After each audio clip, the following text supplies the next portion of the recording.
I spent 10 days in a coma after a terrible fall down the stairs. When I finally opened my eyes in the hospital, the chair beside my bed was empty. My son was gone. All he left was a crumpled note on the nightstand. "Dad, I sold the house. You're nothing but a burden. Figure it out yourself, don't call me." I broke down, feeling my whole world collapse. Then 3 slow knocks came at the door. A man in an expensive suit walked in and said, "Perhaps your son isn't very smart." I froze when I realized who he was. "I am so grateful you chose to spend your time with me today. Before we go any further, drop a comment and tell me where in the world you are watching from. Your city, your country, I want to know." A quick note, some details in this story have been shaped for storytelling and reflection. Any similarity to actual names or places is coincidental, but every lesson carried in these words is absolutely worth your time.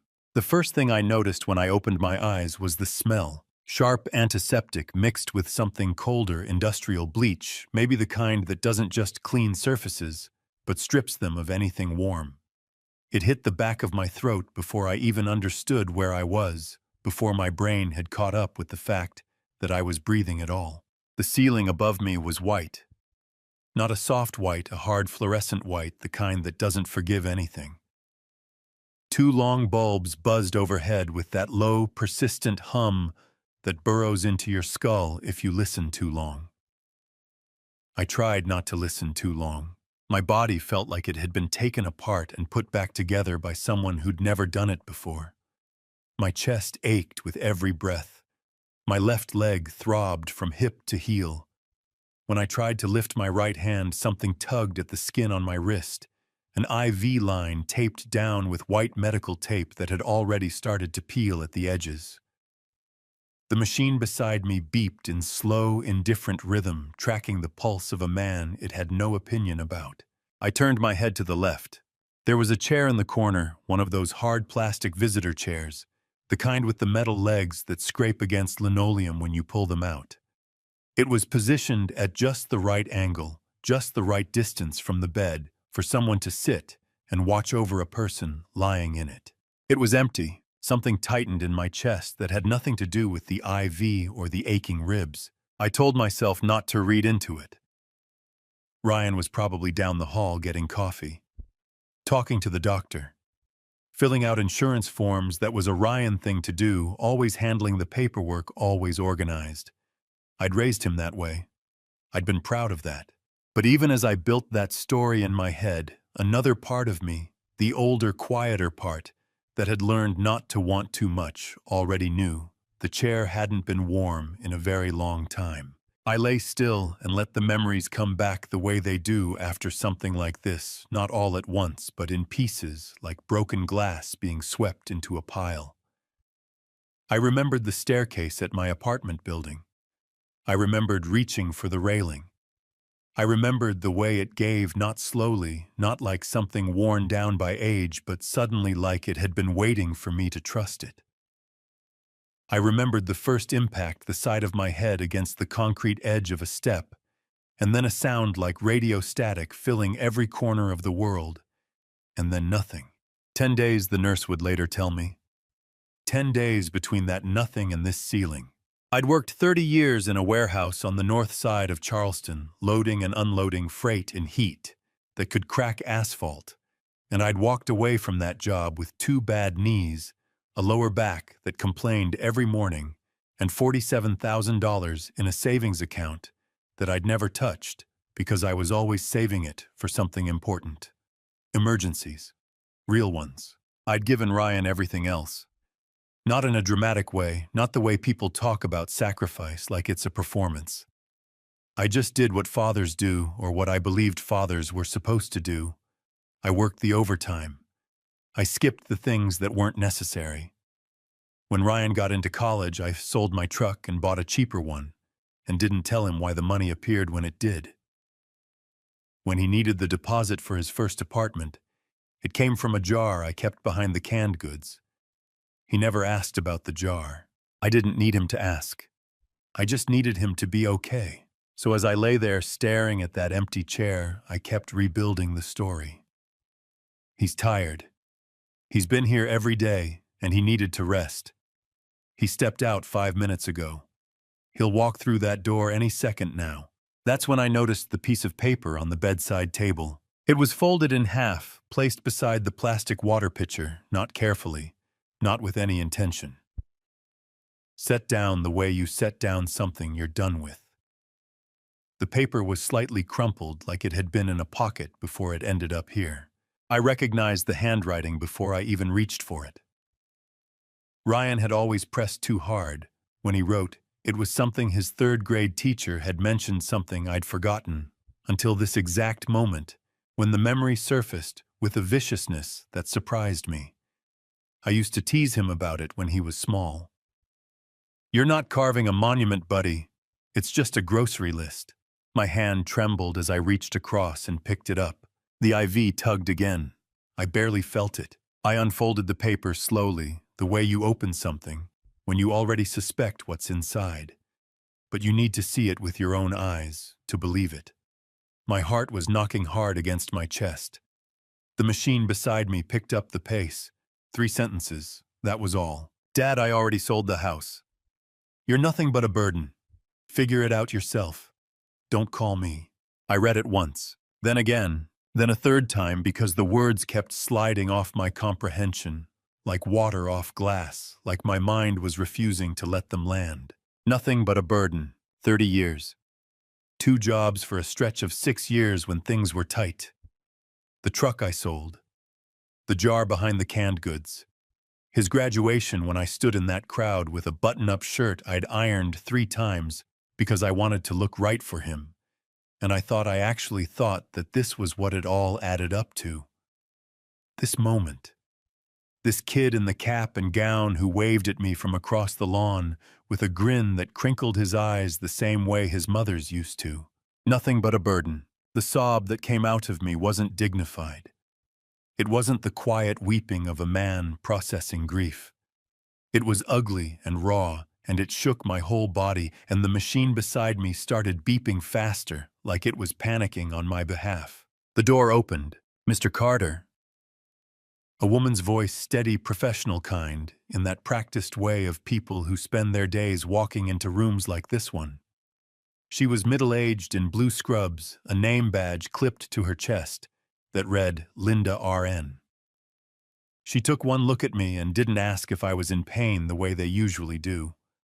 She just crossed the room, picked up the box of tissues from the windowsill, and set it on the bed beside my hand.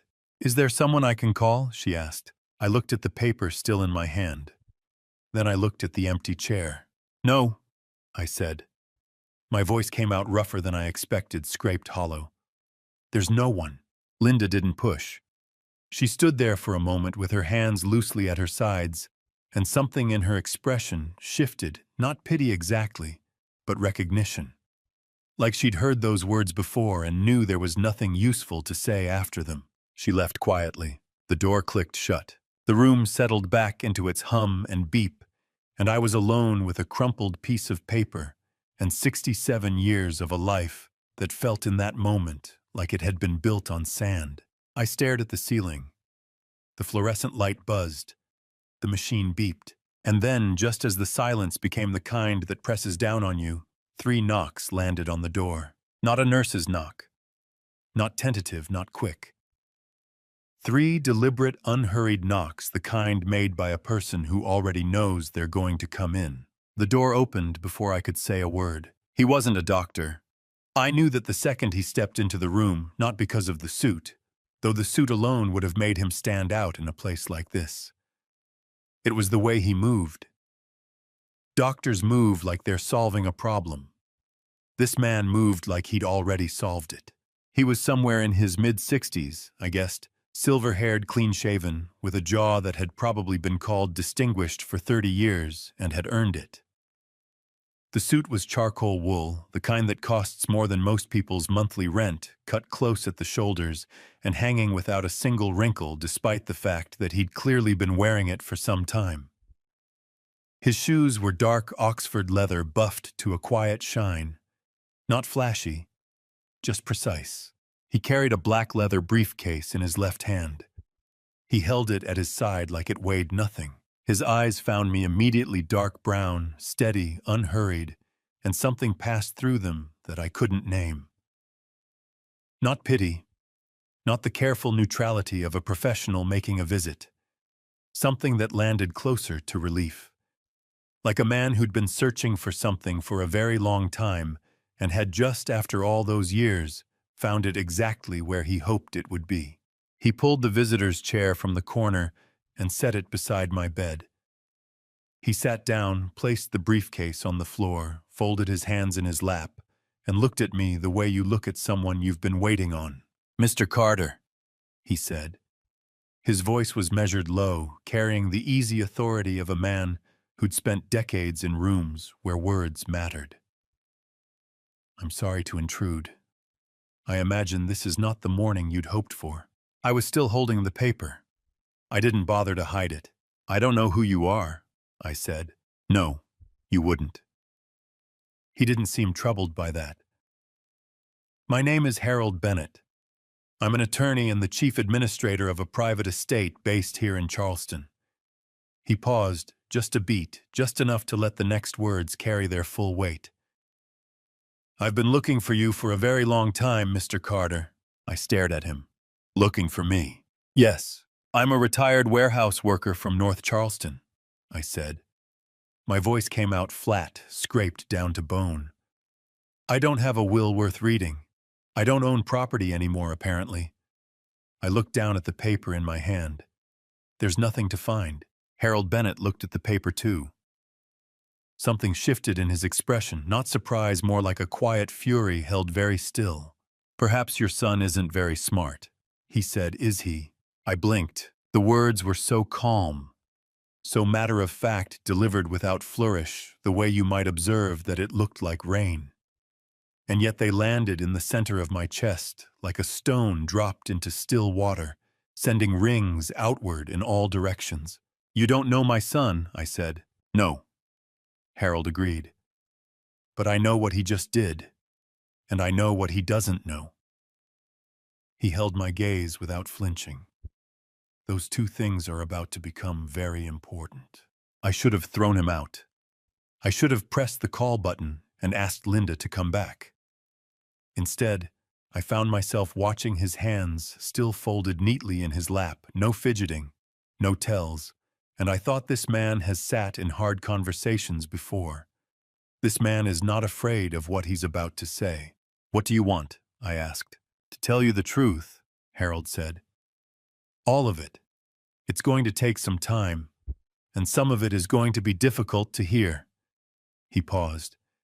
"But I think, Mr. Carter, or rather I think you deserve to hear it more than you deserve what's happened to you this morning." Something about the way he said it, not with drama, not performing sympathy, just stating it like a plain and obvious fact, made the back of my eyes burn in a way that had nothing to do with the fluorescent lights. "Before I say anything else," Harold continued, "I need to ask you something." His eyes dropped just briefly to my right wrist. "That bracelet you're wearing, the silver one." My hand moved before my brain caught up, a reflex, pulling my wrist slightly toward my chest, the way you instinctively protect something when you sense it might be taken. I'd worn the bracelet since before I could remember. It had been on my wrist when the staff at St. Andrew's Children's Home logged me in as a new intake. No one had ever told me where it came from. I'd never been able to find out. I'd stopped asking years ago. I never took it off. "What about it?" I said. Harold didn't reach for it. He just looked at it the way you look at something you've been searching for across a great distance and have finally found close enough to touch. "I've seen that bracelet before," he said quietly. "In photographs, in documents, in a description written by a forensic archivist who spent 14 months trying to match a piece of silver jewelry to a family crest." My mouth was dry. "What family?" Harold reached down and opened the briefcase on the floor beside him. His movements were deliberate, not rushed, not dramatic, just precise. He drew out a photograph old enough that the edges had softened and the colors had shifted toward warm sepia, and he held it out to me between two fingers. I took it. It was a photograph of a little boy, maybe 4 or 5 years old, standing in front of a tall iron gate set into a stone wall. The gate was open. Behind it, visible in the background, rose a white 3-story house with black shutters and columns across the front.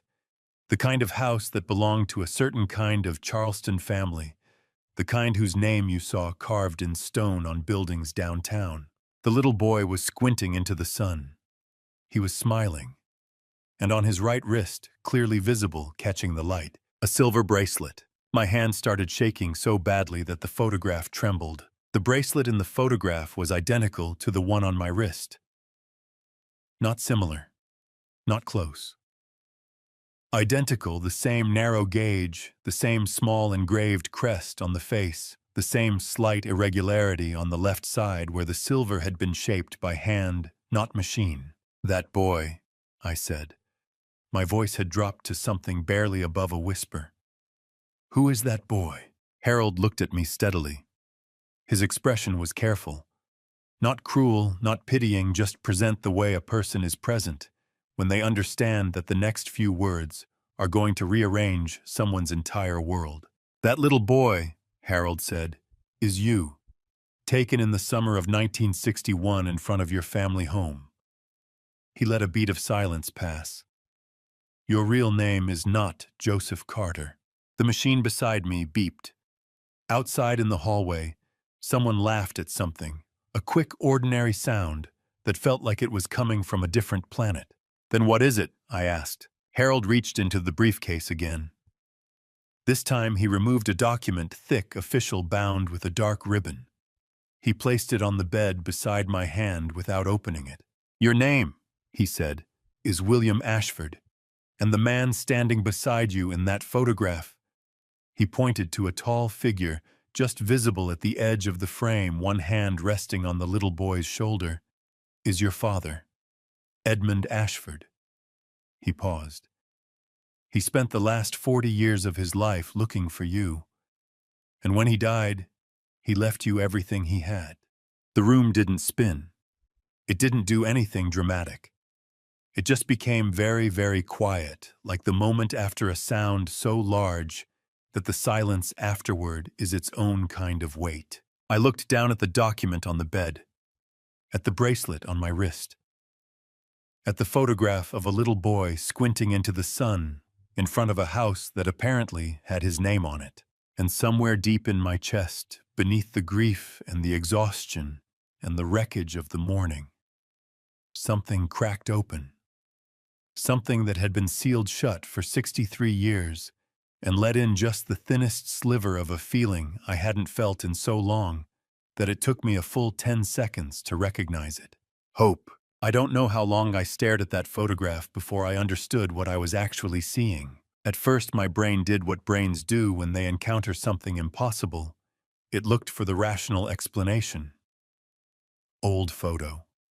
Similar bracelet. Coincidence. There were probably dozens of silver bracelets in Charleston that looked like mine. Jewelry got copied. Designs got repeated. This didn't mean anything. Except it did, because I knew this bracelet, the way you know the back of your own hand. I'd worn it for 63 years. I knew the exact weight of it against my wrist, the way it sat slightly heavier on the outer edge, the small imperfection on the left side where the silver curved just a fraction of a millimeter too tight, like the craftsman had second-guessed himself midway through. I knew the crest on the face, a small engraved design I'd spent years trying to identify, and never could, because wherever I'd grown up, and whoever I'd been before St. Andrew's Children's Home had taken me in, that part of my life was simply gone. The bracelet in the photograph had the same imperfection. My hands were shaking so badly, I had to set the photograph down on the bed before I dropped it. "That's my bracelet," I said. My voice came out like gravel. "That's exactly my bracelet." "Yes," Harold said, "it is. But that's—" I pressed my fingers to my mouth for a second, trying to hold myself together. "That boy can't be more than 5 years old." 4.5, Harold said. The photograph was taken in June of 1961 at the front gate of the family property in the historic district. Your father had just bought you a bicycle for your birthday 2 months early because he couldn't wait. Something moved across Harold's expression, something old and private and deeply felt. He was like that. He was never very good at waiting when it came to you. The words hit me somewhere I wasn't prepared for, and my throat closed up so fast it startled me. I swallowed hard. You keep saying my father. I managed. I grew up in an orphanage. I don't have a father. You have one, Harold said firmly. Or rather, you had one. A very stubborn, very devoted, deeply impossible man who refused to accept what everyone around him kept telling him for 63 years. He leaned forward slightly. Mr. Carter, what do you know about the name Ashford? I shook my head. Nothing, it's a street name. There's an Ashford Avenue over in Mount Pleasant. Ashford Capital Group, Harold said. Downtown Charleston. 40-story building on Meeting Street, glass and steel, the Ashford crest on the lobby floor in black marble. Something flickered at the edge of my memory. I'd driven past that building 100 times. Everyone in Charleston knew Ashford Capital. Old money. Real old money, the kind that had been in the ground here longer than the city had been incorporated. I wet my lips. That's one of the biggest private equity firms in the state. In the Southeast, Harold corrected without any pride in it, just accuracy. Founded in 1938 by a man named Edmund Ashford, your paternal grandfather. Passed to his son, your father, also named Edmund, in 1971. He paused. Your real name is William Edmund Ashford. You are the only child of Edmund Ashford II and the sole living heir to the Ashford family. The room felt like it had tilted 2 degrees. Not enough to fall, just enough to make everything feel wrong. That's not possible, I said. My voice cracked right down the middle. I'm a warehouse worker. I drove a forklift for 30 years. I lived in a 2-bedroom apartment that smelled like the neighbor's cooking. I am nobody. Stop. Harold's voice was quiet, but there was steel underneath it, the kind of quiet that doesn't ask for permission. Don't do that. Don't reduce yourself to what someone else's cruelty made you into. He held my gaze. You are not nobody. You never were. And the man who spent 63 years refusing to stop looking for you would be very angry to hear you say that. My chest cracked open like dry wood. He looked for me. The words came out barely above a whisper. Every single day, Harold said. In the beginning, he hired investigators. When the investigators ran out of leads, he hired more investigators. When the trails went cold, he kept the files open and waited for something new to surface. He reached into the briefcase and produced another photograph, this one more recent. The color's true, a man in his late 70s, sitting behind a large mahogany desk, silver-haired, straight-backed, wearing the kind of expression that belonged to someone who had made peace with carrying a very heavy thing for a very long time. This is your father, taken about 6 years before he passed. I took the photograph with both hands, the jaw, the set of the brow, the way the corners of his eyes folded when he wasn't quite smiling, but wasn't not smiling either. Oh God, I breathed. You see it, Harold said. I did see it. I saw it the way you see your own reflection in an unexpected mirror, that half-second of not recognizing yourself before the recognition crashes in. The man in the photograph looked like me.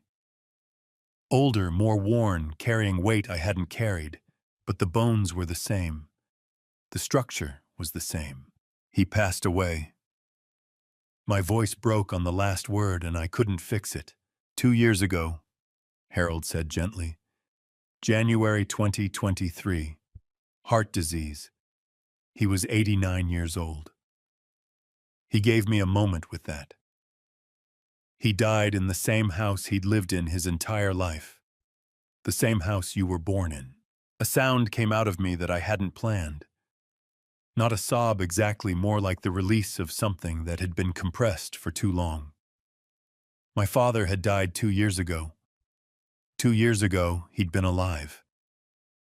For 63 years, while I was driving forklifts and packing lunches and ironing dress shirts for Ryan's graduation, my father had been alive 70 miles away in the historic district of the same city. He never found me, I said. It wasn't a question. No. Harold said, his voice weighted with something that sounded like grief he'd carried long enough that it had become part of him. He never stopped looking. But no, he never found you. Not in time. He paused. That is the one thing in his life your father considered a failure. Everything else he built. Everything else he achieved. None of it mattered to him the way you did. I pressed the heel of my hand against my eye because if I didn't, I was going to come completely apart, and some stubborn remnant of a 68-year-old man who'd survived 30 years of warehouse shifts wouldn't allow that quite yet. You said he left me everything, I said, pulling my voice back under control by sheer will. What does everything mean? Harold reached into the briefcase a final time and withdrew a document thick, notarized, bound with a dark green ribbon. He set it on the bed with the quiet certainty of a man placing the last piece of a puzzle that had taken half a century to complete. It means Ashford Capital Group, he said. It means the family property in the historic district. It means the investments, the trusts, the accounts. He looked at me steadily. It means $950 million, William. All of it. Every cent. Left to you and only to you. The number landed like a physical weight. $950 million. I looked down at the crumpled note from Ryan still half visible on the bedside table. You're nothing but a burden. Harold didn't rush into it. He reached into his briefcase one more time and produced a second photograph, more recent than the first, the colors true and clear. He held it out without a word and let me take it. The man in this photograph was in his late 70s, maybe early 80s, silver-haired, straight-backed, sitting behind a wide mahogany desk with his hands folded in front of him. His face was weathered in the way of someone who had carried something heavy for a very long time, not broken by it, but shaped by it the way stone gets shaped by water. His jaw was strong.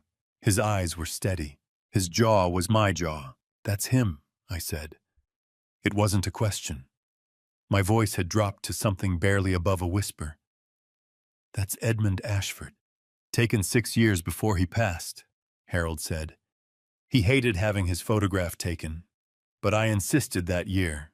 I had a feeling. I couldn't stop staring at the photograph. 68 years old, and I was sitting in a hospital bed looking at my father's face for the first time. Tell me about him, I said.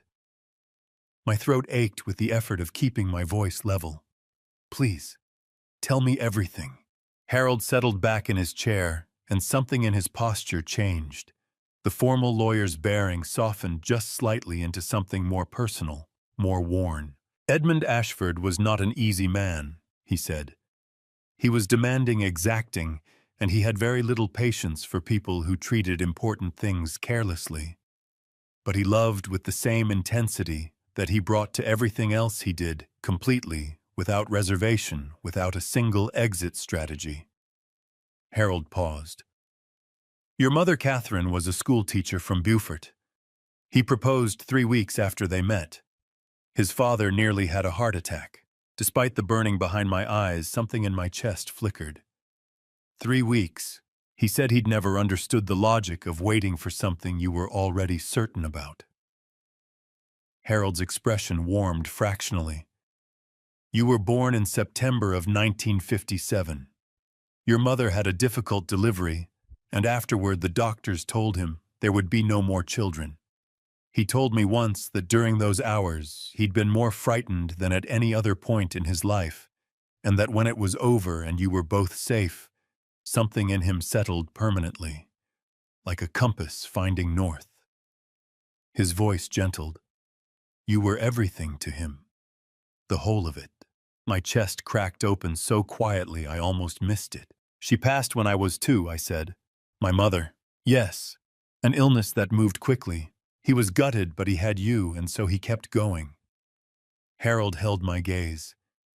He raised you himself. He read to you every night. He took you to every baseball game that summer of 1961, even the late ones on weeknights, even when he had 7 a.m. board meetings the next morning.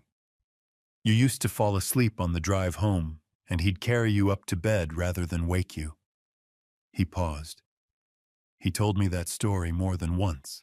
A tear slid down my face before I could catch it. I didn't bother wiping it away. And then August of 1962, I said quietly. Harold's expression tightened. Her name was Martha Groves.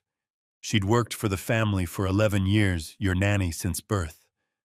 Your father trusted her without question. His jaw set. One afternoon, while he was at a board meeting, she took you from the house, told the other staff she was bringing you to the park. You never came back. I pressed my hand flat against my sternum, trying to hold something in place that felt like it was coming loose. He called the police the same hour, Harold continued. The investigation was extensive.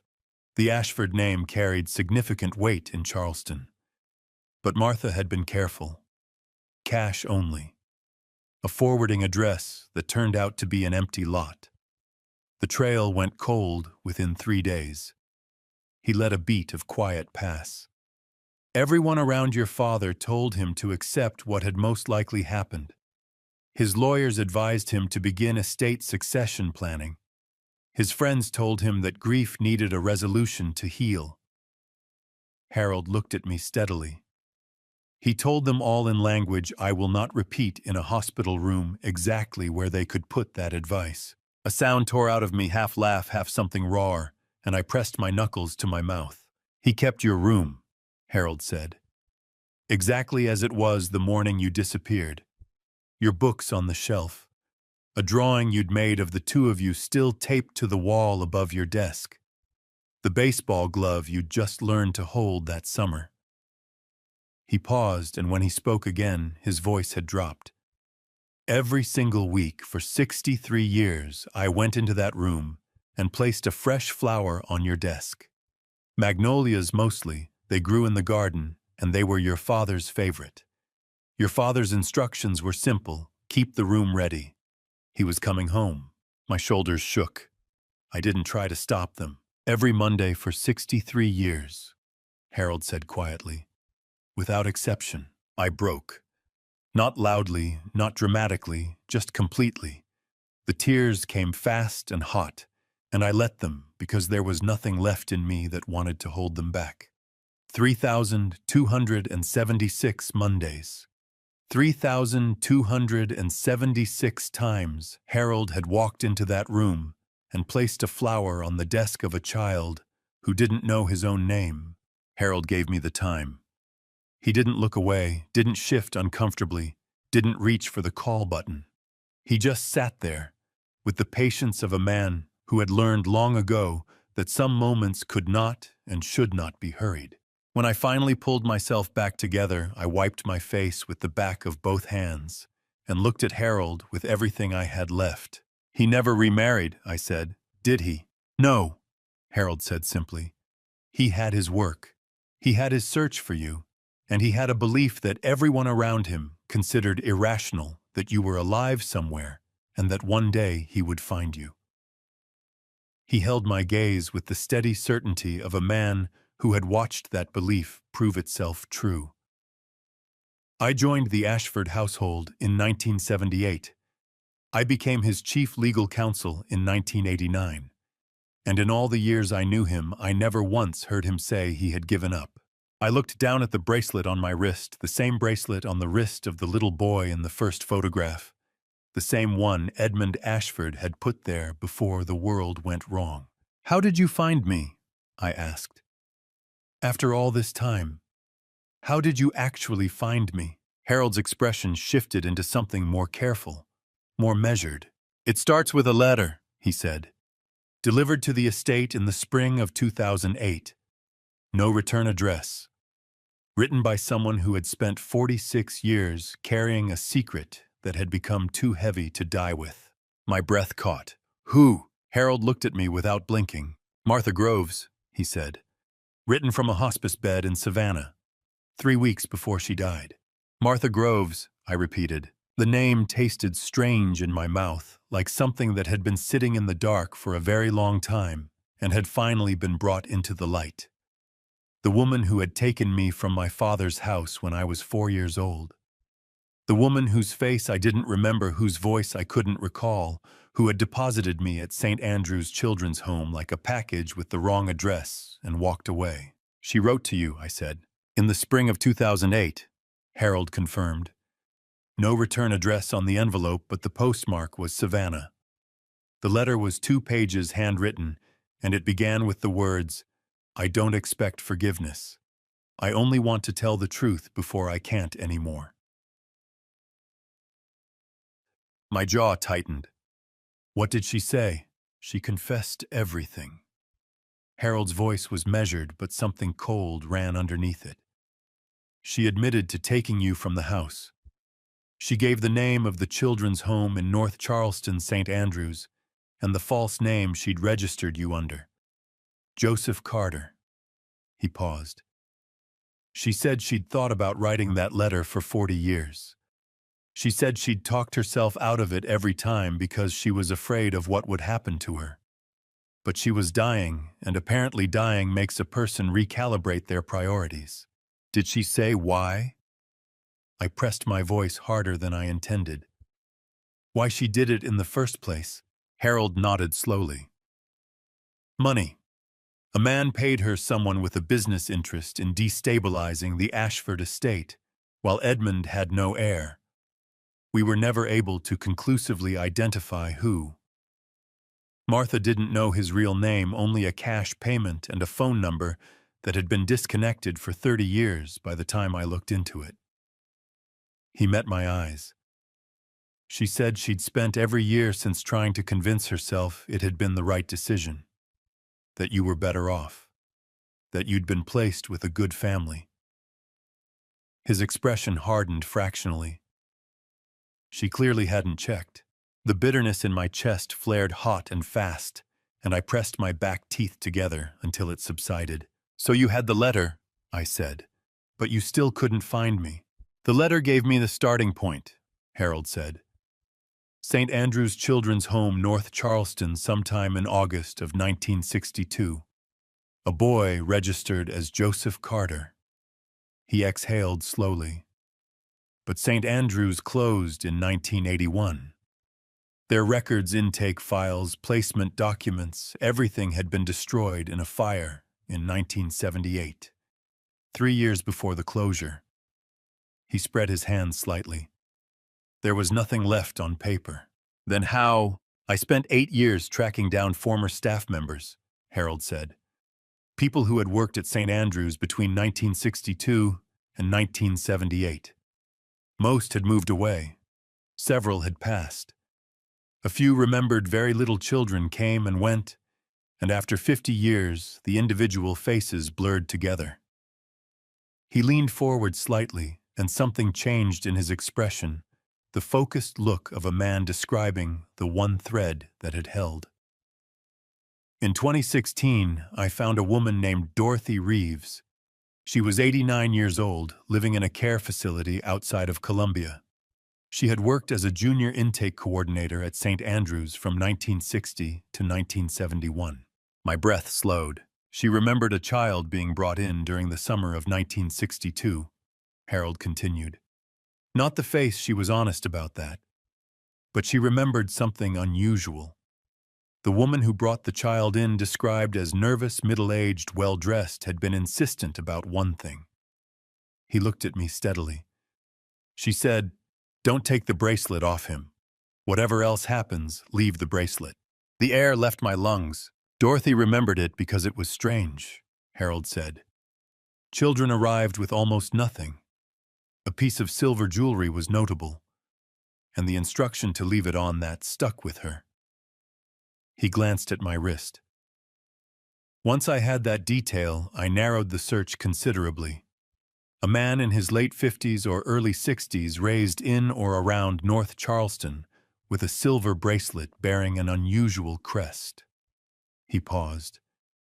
It still took 3 more years, but in February of this year, your name appeared in the Trident Medical Center system emergency admission head trauma next of kin listed as Ryan Carter.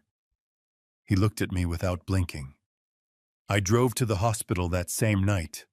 I saw the bracelet through the glass of the ICU window, and I sat in the parking lot and waited for you to wake up. I exhaled long and unsteady, like a man who'd been holding his breath for 3 years without knowing it. She couldn't even take it off me, I said roughly. Martha. She took everything else and she couldn't take the bracelet. No, Harold said. She couldn't. He held my gaze, and that is why you are sitting here today. I pressed my fingers against my eyes for a moment, steadying myself. When I lowered my hand, Harold was watching me with the careful attention of someone who knew the next part of what he had to say was going to land differently than everything before it. There's something else, he said. His voice shifted, the warmth of the previous hour pulling back, replaced by something more deliberate. Something about Ryan that I haven't told you yet. He reached for his briefcase and set it on his knee, hands resting on the clasp. And I need you to be ready, William. Because what I'm about to show you is not the story of a son who panicked. It's the story of something that was planned. My stomach dropped 6 inches. Show me, I said. Harold opened the briefcase with the unhurried precision of a man who had done difficult things for a long time and had learned that speed never made them easier. He withdrew a manila folder thick with documents and set it on the bedside table between us. On the cover in neat black ink, 2 words had been written, Ryan Carter. Let's start with the money, he said. He opened the folder and slid a bank statement across to me, a printout highlighted in yellow rows of transactions organized by date. I recognized the account number immediately. It was mine. The savings account I'd built over 20 years of double shifts and careful living, $47,000 that I'd never touched because I was always saving it for something that actually mattered. Your account shows a 0 balance as of March 19th, Harold said. 10 days ago, while you were in the ICU, the withdrawals were made in 7 separate transactions over 5 days. Small enough amounts each time to avoid triggering the bank's automatic fraud alert, large enough that the account was emptied within the week. My jaw tightened so hard my back teeth ached. Ryan, the withdrawals were made from ATMs and in-branch transactions at 3 different locations across Charleston, Harold said, pointing to each highlighted line in turn. All within a 15-mile radius of Ryan's home address. He looked up. I had a forensic accountant review the records. There is no other reasonable interpretation. He took $47,000, I said flatly, while I was in a coma. Yes. Harold held my gaze without flinching. Every cent. Something burned at the back of my throat, not tears this time. Something drier, harder. Harold slid the second document across. A real estate transaction record stamped and notarized dated March 18th, 1 day before the last bank withdrawal. Property address, my apartment building on Fernwood Drive, North Charleston. Sale price, $155,000, $70,000 below current market value. Seller Joseph Carter, represented by Ryan Carter, under power of attorney. I stared at the words. Power of attorney, I said slowly. That means Ryan had legal authority to sell my home on my behalf. It means he claimed to, Harold said, his voice sharpening. A power of attorney is a legal document that grants one person the authority to act on another person's behalf, signing contracts, managing finances, making legal decisions. It requires the signature of the person granting that authority witnessed and notarized. He reached into the folder again and produced a separate sheet, the POA document itself, my supposed signature at the bottom.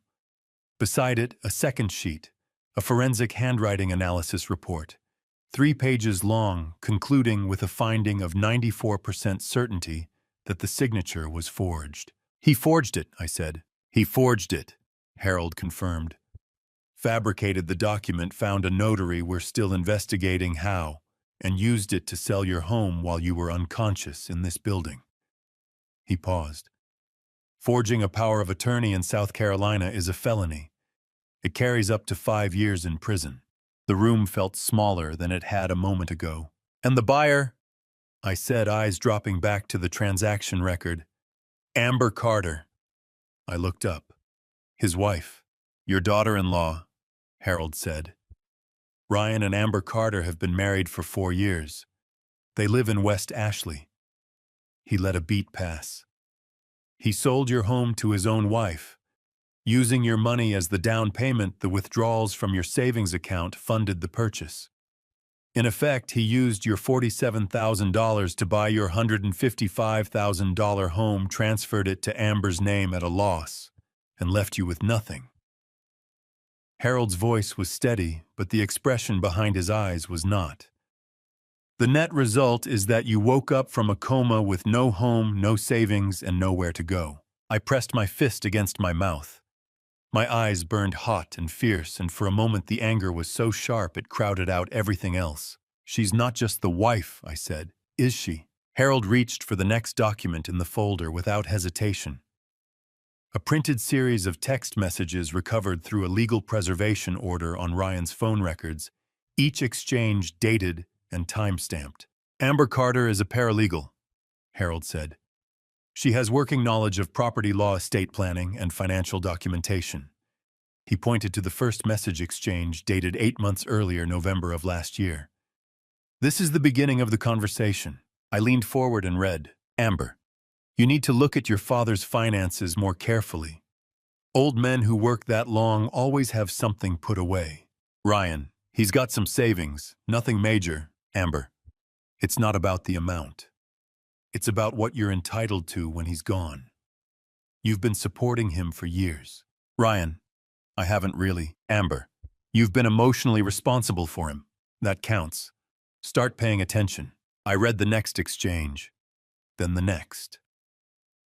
Each one slightly further along the same road, Amber steering and Ryan following, the language shifting incrementally from vague resentment to specific planning. By January of this year, they were discussing the apartment's market value. By February, Ryan was asking Amber how power of attorney documents worked. My hands were shaking so badly the paper rattled. "She drove this," I said, my voice rough and low. "From the beginning, she drove this. She provided the direction," Harold said carefully. "Ryan made the choices.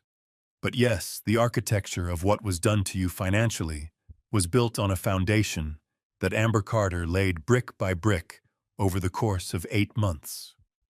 He looked at me steadily. "She is not a passive participant."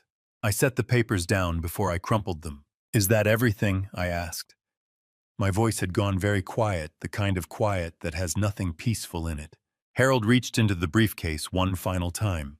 He set a USB drive on the table between us, small, black, ordinary-looking. "No," he said, "it isn't." Harold picked up the USB drive, crossed to the small desk beneath the window, and opened his laptop with the same unhurried precision he brought to everything else. The afternoon light had shifted while we'd been talking, longer shadows. Now the sun dropping behind the line of buildings outside the room, settling into that particular late afternoon quiet that hospitals get when the busiest part of the day has passed. He plugged in the drive. He didn't say anything yet. He just turned the screen toward me and pulled his chair around so we were both facing it. "Before I show you this," he said, "I need to give you some context. When I discovered that Ryan Carter was employed at Ashford Capital, which happened about 4 months ago while I was still narrowing my search for you, I hired a private investigator to monitor his activities. Standard practice in estate matters involving unknown heirs and potential complications." He paused. "The PI flagged something in late February. Ryan had visited your apartment building on 2 separate occasions within the same week outside of his normal pattern. The second visit was captured on the building's exterior security camera, a camera that covers the main stairwell entrance. My mouth went dry. Harold clicked the first file. The footage was grainy but workable, the kind of quality you get from a mid-range security system, good enough to make out faces, good enough to read body language. The timestamp in the corner read March 10th, 2025, 7:14 p.m. The angle covered the second-floor landing of my apartment building's interior stairwell, looking down at the first flight of stairs from above. Ryan walked into frame from the left. He was wearing a gray athletic jacket, dark pants, a baseball cap pulled low. He carried a small backpack over one shoulder. He moved quickly at first, the walk of a man who knew where he was going and didn't want to be seen lingering. He reached the second-floor landing, glanced up toward the camera without appearing to notice it, then crouched down beside the stairwell railing. "That railing," Harold said quietly, "runs along the right side of the first-floor staircase. It's the one you use every time you climb those stairs." I watched my son unzip the front pocket of his backpack and remove a small tool, a screwdriver. He worked quickly, efficiently, not the fumbling movements of someone improvising, but the practiced motions of someone who had figured out exactly what they needed to do before they arrived. He applied the screwdriver to the base bracket of the railing, where the upright post connected to the concrete wall. He didn't remove the screws entirely. He loosened them enough that the bracket shifted slightly when he tested it with his palm, enough that the railing looked completely normal to anyone walking past, but would give way under any meaningful downward pressure. He stood. He checked his work one more time with a casual testing push, nodded slightly to himself, zipped his backpack, walked out of frame. The whole thing took 4 minutes and 23 seconds. My hands were gripping the bed rail so hard, my knuckles had gone white. I didn't realize I was doing it until the metal edge started to cut into my palm. "He knew," I said. My voice came out scraped hollow, like something had been dragged through it. "He knew about the vertigo. You'd mentioned it to him multiple times," Harold said. "You'd asked him twice in the previous month to help you tighten that railing because you'd noticed it was becoming unstable. He told you he'd get to it." Harold's voice was flat and very controlled. "He didn't get to it. He made it worse. The fury that moved through me was so complete it didn't feel like anger anymore. It felt like something structural, like the ground shifting beneath a building, quiet and total and impossible to stop." "Show me the rest," I said. Harold clicked the second file. Same stairwell. Different timestamp. March 13th, 2025, 6:47 p.m. 3 days after the first footage. I watched myself walk into frame. It was strange, profoundly, uncomfortably strange to watch your own body moving through a space 3 days before your life changed irrevocably. I looked older on camera than I thought of myself.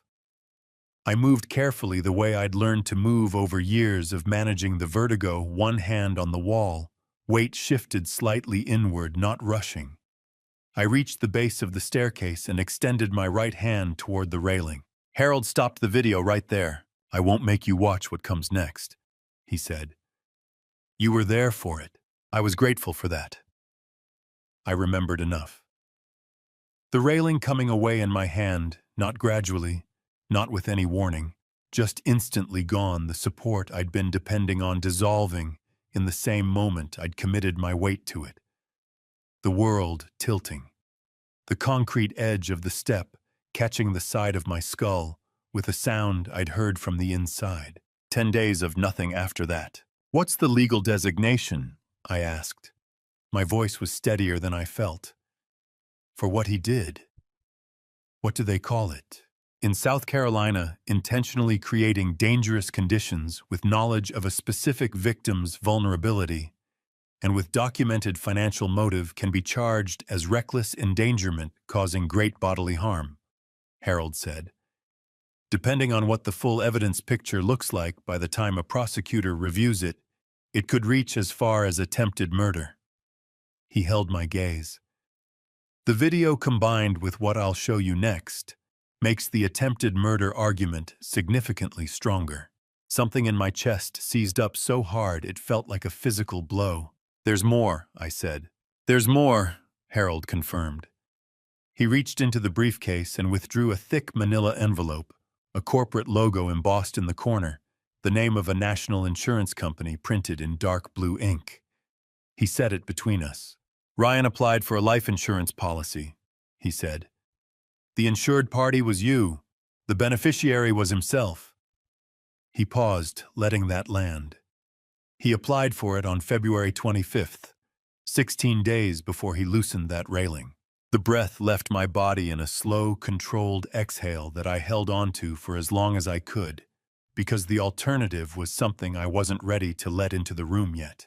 "How much?" I asked. Harold opened the envelope and placed the policy document face up on the bed. $750,000. The number sat on the page like a verdict. $750,000. Ryan had decided that was what my life was worth, and had gone through the administrative process of formalizing that calculation 16 days before he made sure the railing would fail. "He needed my signature," I said. My voice was very quiet. "To take out a policy on my life, the insured party has to sign the application. I never signed anything like this." "No," Harold said. "You didn't." He reached into the folder and produced a second document, the signature page of the insurance application, a neat line at the bottom above the words "Signature of Insured." "This is what was submitted to the insurance company as your signature." He placed it beside a third sheet, a forensic analysis report from a handwriting expert, 4 pages dense with technical language and comparison diagrams, concluding on the final page with a finding stated in plain terms: the signature on the insurance application did not match authenticated samples of Joseph Carter's handwriting. Confidence level 96.8%. "Insurance fraud," I said. "First-degree insurance fraud in South Carolina carries up to 10 years, Harold said. "Combined with the forged power of attorney from last week, Ryan is looking at multiple felony charges before we've even addressed the staircase." He paused. "But I want you to understand something, William. Individually, each of these things is serious. Together, they form a pattern, and patterns are what prosecutors use to establish intent." I looked at the signature. That wasn't mine. Someone had sat down and practiced my handwriting, had studied how I formed my letters, had reproduced it carefully enough to pass a non-expert review. The deliberateness of it made the hair on the back of my neck rise. "He sat somewhere and practiced forging my name," I said. "Or Amber did," Harold said. He reached for the final section of the folder, a printed sequence of text messages longer than the ones he'd shown me in the previous hour, spanning a period from November of last year through early March. He laid them out in order 3 pages and pointed to where I should begin reading. I read. The early messages I'd already seen Amber steering Ryan toward his father's finances, the gradual architecture of resentment being built into something more purposeful. But these continued past, where Harold had stopped before. Amber. January 14th. "The life insurance is the cleanest option. If something happens to him naturally, you collect. No questions. Ryan." "He's not that old. He could live another 20 years. Amber.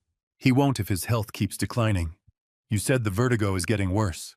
A wave of nausea moved through me so fast, I had to press my hand flat against my sternum. "Ryan, February 3rd. The railing on his staircase is loose. Has been for months. I keep meaning to fix it." Amber, don't. 2 words. That was all. Don't. And then 4 days later, Amber, get the policy done this week, before anything changes. Ryan, you think this is actually going to work? Amber, he uses that railing every single time he goes upstairs. You told me that yourself. Just make sure it stays the way it is. My vision blurred. Not from tears, from the sheer nauseating clarity of what I was reading. This was not a moment of weakness. This was not panic or desperation or a bad decision made in a crisis. This was a conversation, a plan, a thing that had been discussed over dinner tables and in bed at night, typed out on phones while the television played in the background, normalized into something as mundane as scheduling a dentist appointment. They had planned my death the way ordinary people plan a vacation. She told him not to fix the railing, I said. My voice had dropped to something I barely recognized. She knew. She knew exactly what leaving it loose would do to me, and she told him to leave it. Yes, Harold said, and the insurance policy was her idea. The text record suggests it originated with her, yes. I set the pages down. My hands were trembling, not the fine tremor of cold or fatigue, but the deep bone-level shaking of someone whose body is trying to process something the mind hasn't fully accepted yet. She sat across my dinner table, I said.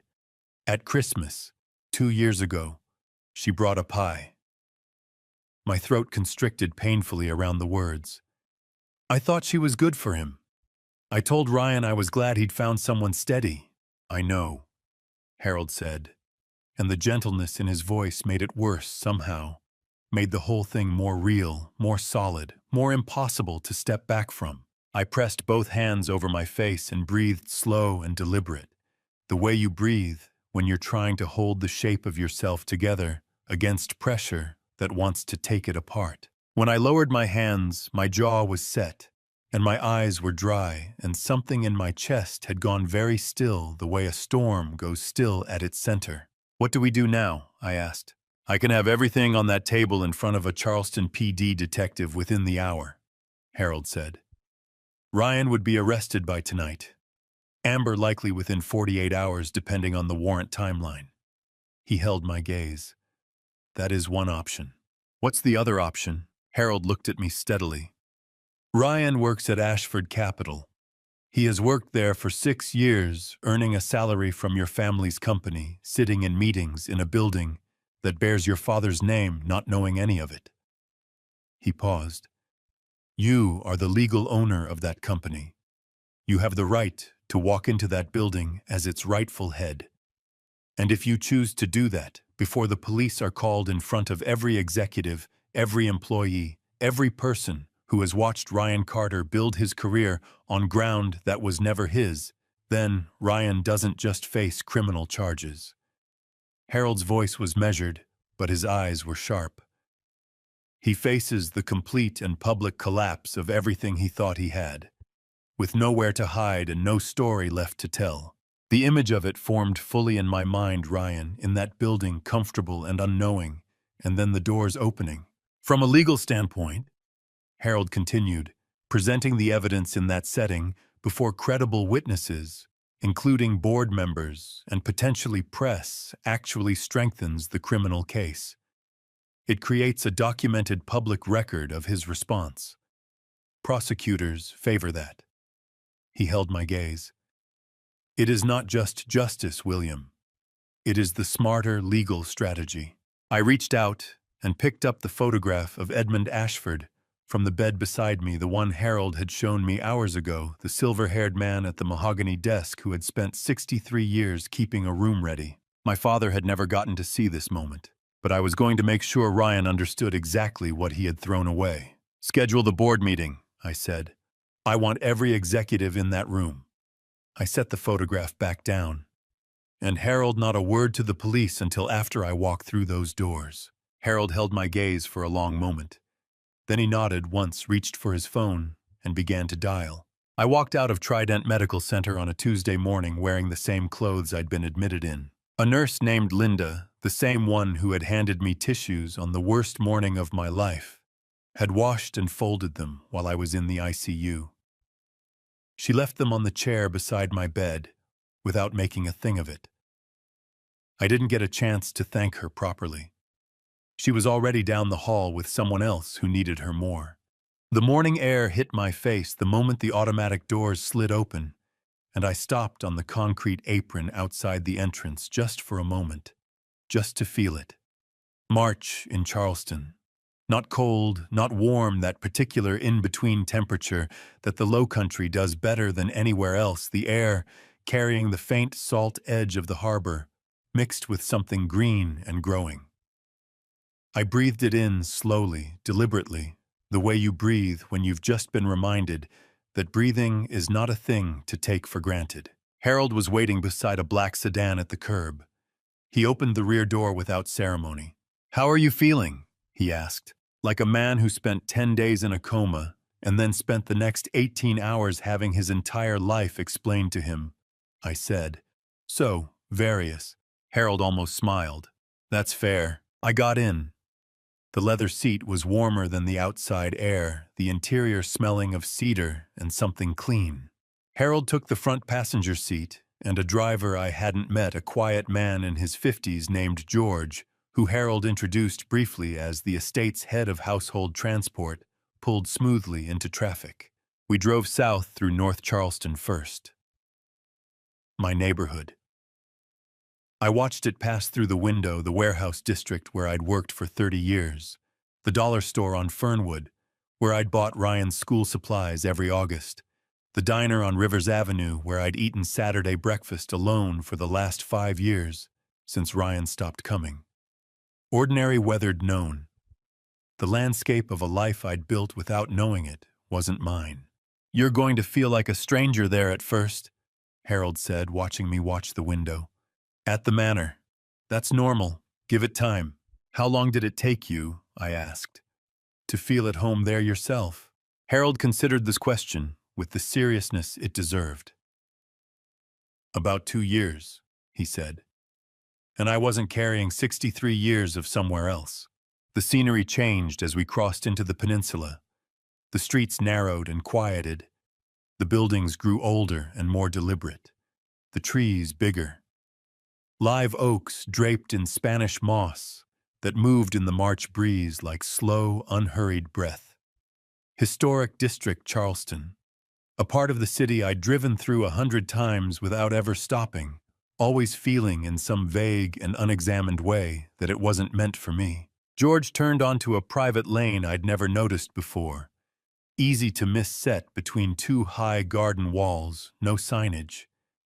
He slowed as we approached a pair of tall iron gates, black ornate, the metalwork forming a repeating pattern of leaves, and what I now recognized as the Ashford crest at the center of each gate.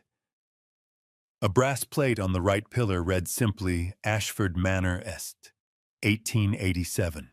The gates opened as we approached. "Electronic," Harold said, seeing me look.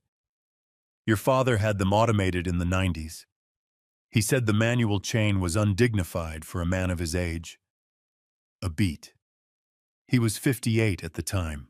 The lane beyond the gates was lined with mature live oaks on both sides, their canopies meeting overhead to form a natural tunnel of green and gray. Afternoon light filtered through in broken patterns across the dark asphalt. At the end of the lane, the house came into view. My breath caught. I'd passed Ashford Capitol on Meeting Street enough times to know the family had money. But knowing a family has money and seeing where they lived are two entirely different things. The manor was 3 stories, white-painted brick, black shutters flanking every window, a wide front portico supported by 4 fluted columns that had been standing longer than my grandparents had been alive. The proportions were everything the word historic implied.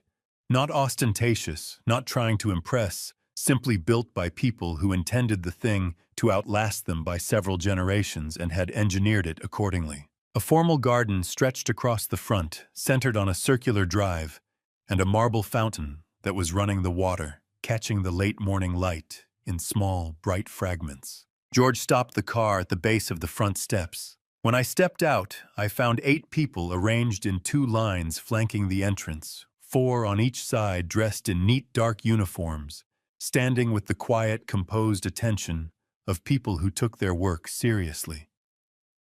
A woman at the front of the left line, the oldest of them, with silver hair pulled back, and the bearing of someone who had run a large household for decades, stepped forward. "Welcome home, Mr. Ashford," she said. Her name, Harold told me quietly, was Mrs. Patricia Holt, head of household for 22 years. We've been waiting a long time for this day. My throat tightened without warning, and I had to swallow hard twice before I could answer. Thank you, I managed. I appreciate that more than you know. Harold guided me up the stone steps and through the front door, wide, dark-stained wood, the brass hardware polished to a mirror finish into the entrance hall. The first thing I noticed was the floor, black and white marble, in a geometric pattern worn smooth in the center, where decades of footsteps had passed.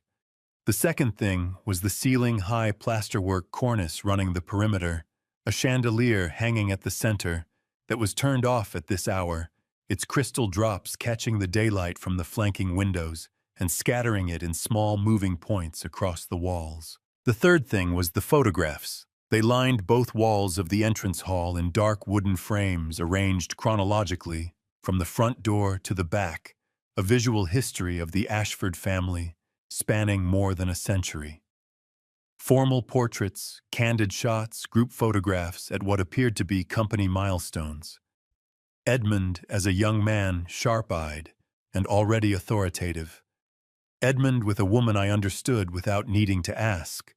Was my mother Catherine, laughing at something outside the frame, her head tilted back, looking more alive in that frozen moment than most people looked in motion.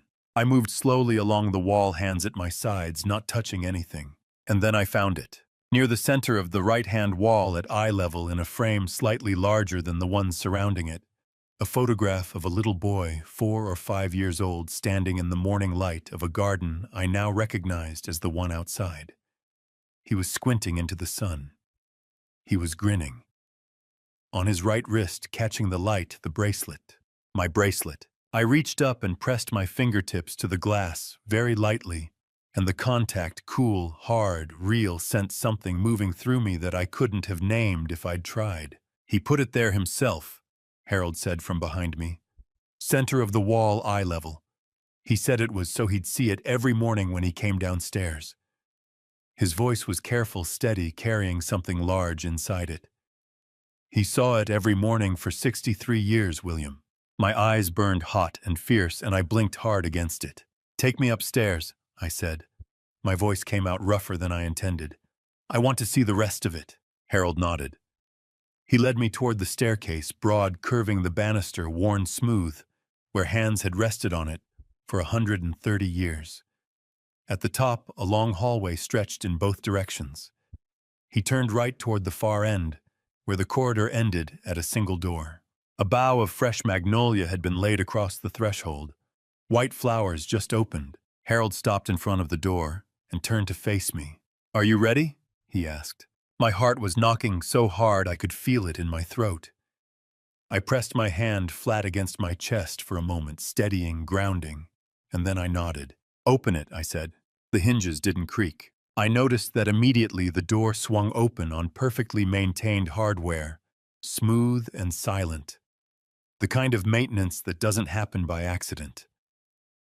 Someone had oiled those hinges regularly. Someone had cared about this door for a long time. The scent reached me before my eyes fully adjusted to the room, old wood and dried paper. The particular stillness of a space that has been preserved rather than simply kept, and underneath it all. Fresh flowers, the magnolia from the threshold. Yes, but also something else, something that had been in this room long enough to become part of it. Then the room came into focus. It was smaller than I'd imagined. Not a grand nursery, just a child's bedroom, the kind that belongs to a boy who played hard and read a lot, and hadn't yet outgrown the need to keep everything within reach. A single bed against the left wall, neatly made with a navy coverlet that had faded slightly along the edges from decades of light exposure. A wooden bookshelf running floor to ceiling on the right, packed with children's books, their spines sun-softened and cracked from use titles I couldn't read from the doorway, but knew somehow had been favorites. A small desk beneath the window, its surface bare except for a pencil cup, a spelling primer, and placed at the exact center of the desk, a single white magnolia blossom in a small glass of water, fully open, completely fresh. And above the desk, taped to the wall with yellowed tape that had been carefully reapplied along the edges to keep it from falling, a drawing. Crayon on white paper. Two figures, one tall, one small, standing side by side in front of a house with 4 windows and a sun in the corner. Beneath the figures, in the large, uneven lettering of a child who had recently learned to write. Me and Daddy. My knees went weak so fast I had to put one hand on the doorframe to stay upright. "Come in," Harold said gently. "It's yours." I crossed the threshold slowly, like a man entering somewhere sacred, and I suppose that's what it was. My shoes made no sound on the wooden floor. I moved to the desk and stood in front of it, in front of the drawing, in front of those 2 crayon figures, the tall one and the small one, and I understood in a way that bypassed thought entirely and went straight to something deeper and older and more fundamental, that the small figure was me. I had drawn this. These were my hands that had pressed these crayons to this paper, my mouth that had said to someone, to Edmund, to my father, "Daddy, look what I made." And he had kept it. For 63 years, through everything, he had kept it on this wall. "The flowers," I said. My voice came out barely above a whisper. "You placed one every week." "Every Monday morning," Harold said. He stood just inside the doorway, his hands folded, his voice very careful. "Your father's instructions were to keep the room ready, to maintain it as though you might walk through the door any day." A pause. I interpreted ready to mean alive. A room with fresh flowers in it is alive. A room without them is a museum. I turned to face him, and my eyes were burning so fiercely I couldn't pretend otherwise. "How many times?" I asked. "How many times did you walk into this room?" 3,276, Harold said. "Mondays. Give or take a handful of weeks when illness or travel prevented it, which I made up for the following week." He held my gaze with the steadiness of a man who had long since made his peace with what he was saying. I never missed a month. The sob that moved through me came from somewhere I hadn't known was there, below grief, below loss, below even the anger of the morning and the revelations of the afternoon. It came from the place where a child lives inside every adult, the place that had spent 63 years not knowing. It had a father who lit a candle and kept a room ready and put a drawing on the wall and never, not once, stopped believing. I pressed both palms over my face and let it move through me.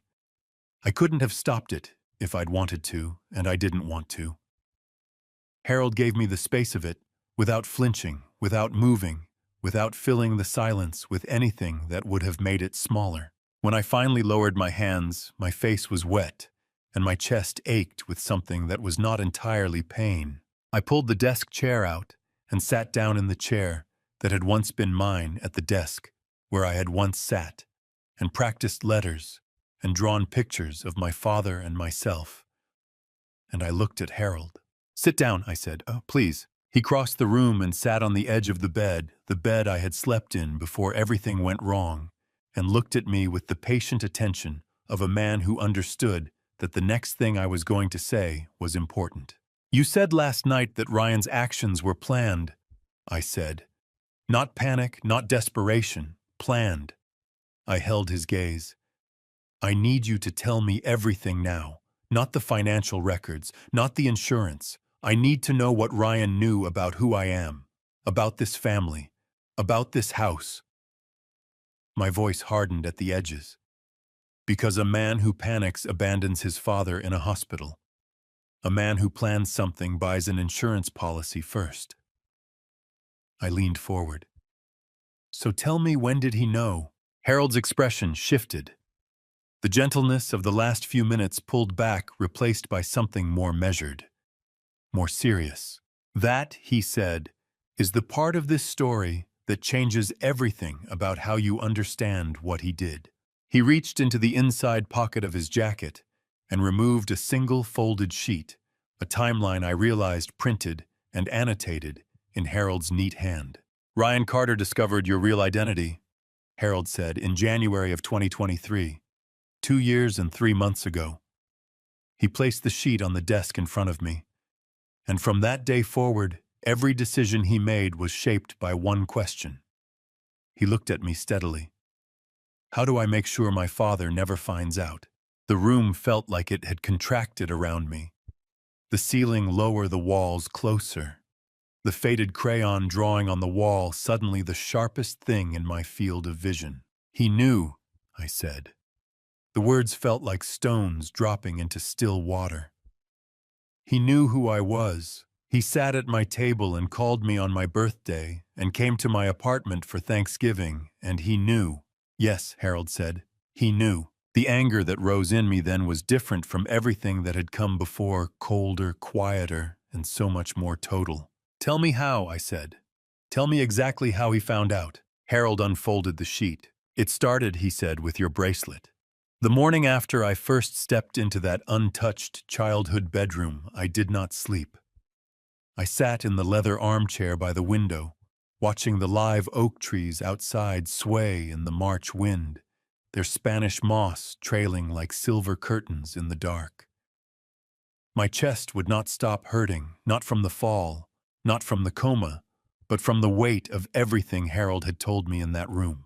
When dawn came, Harold was already waiting for me at the long mahogany table in the study, 2 cups of coffee steaming between a stack of manila folders and a single yellow legal pad covered in tight, precise handwriting.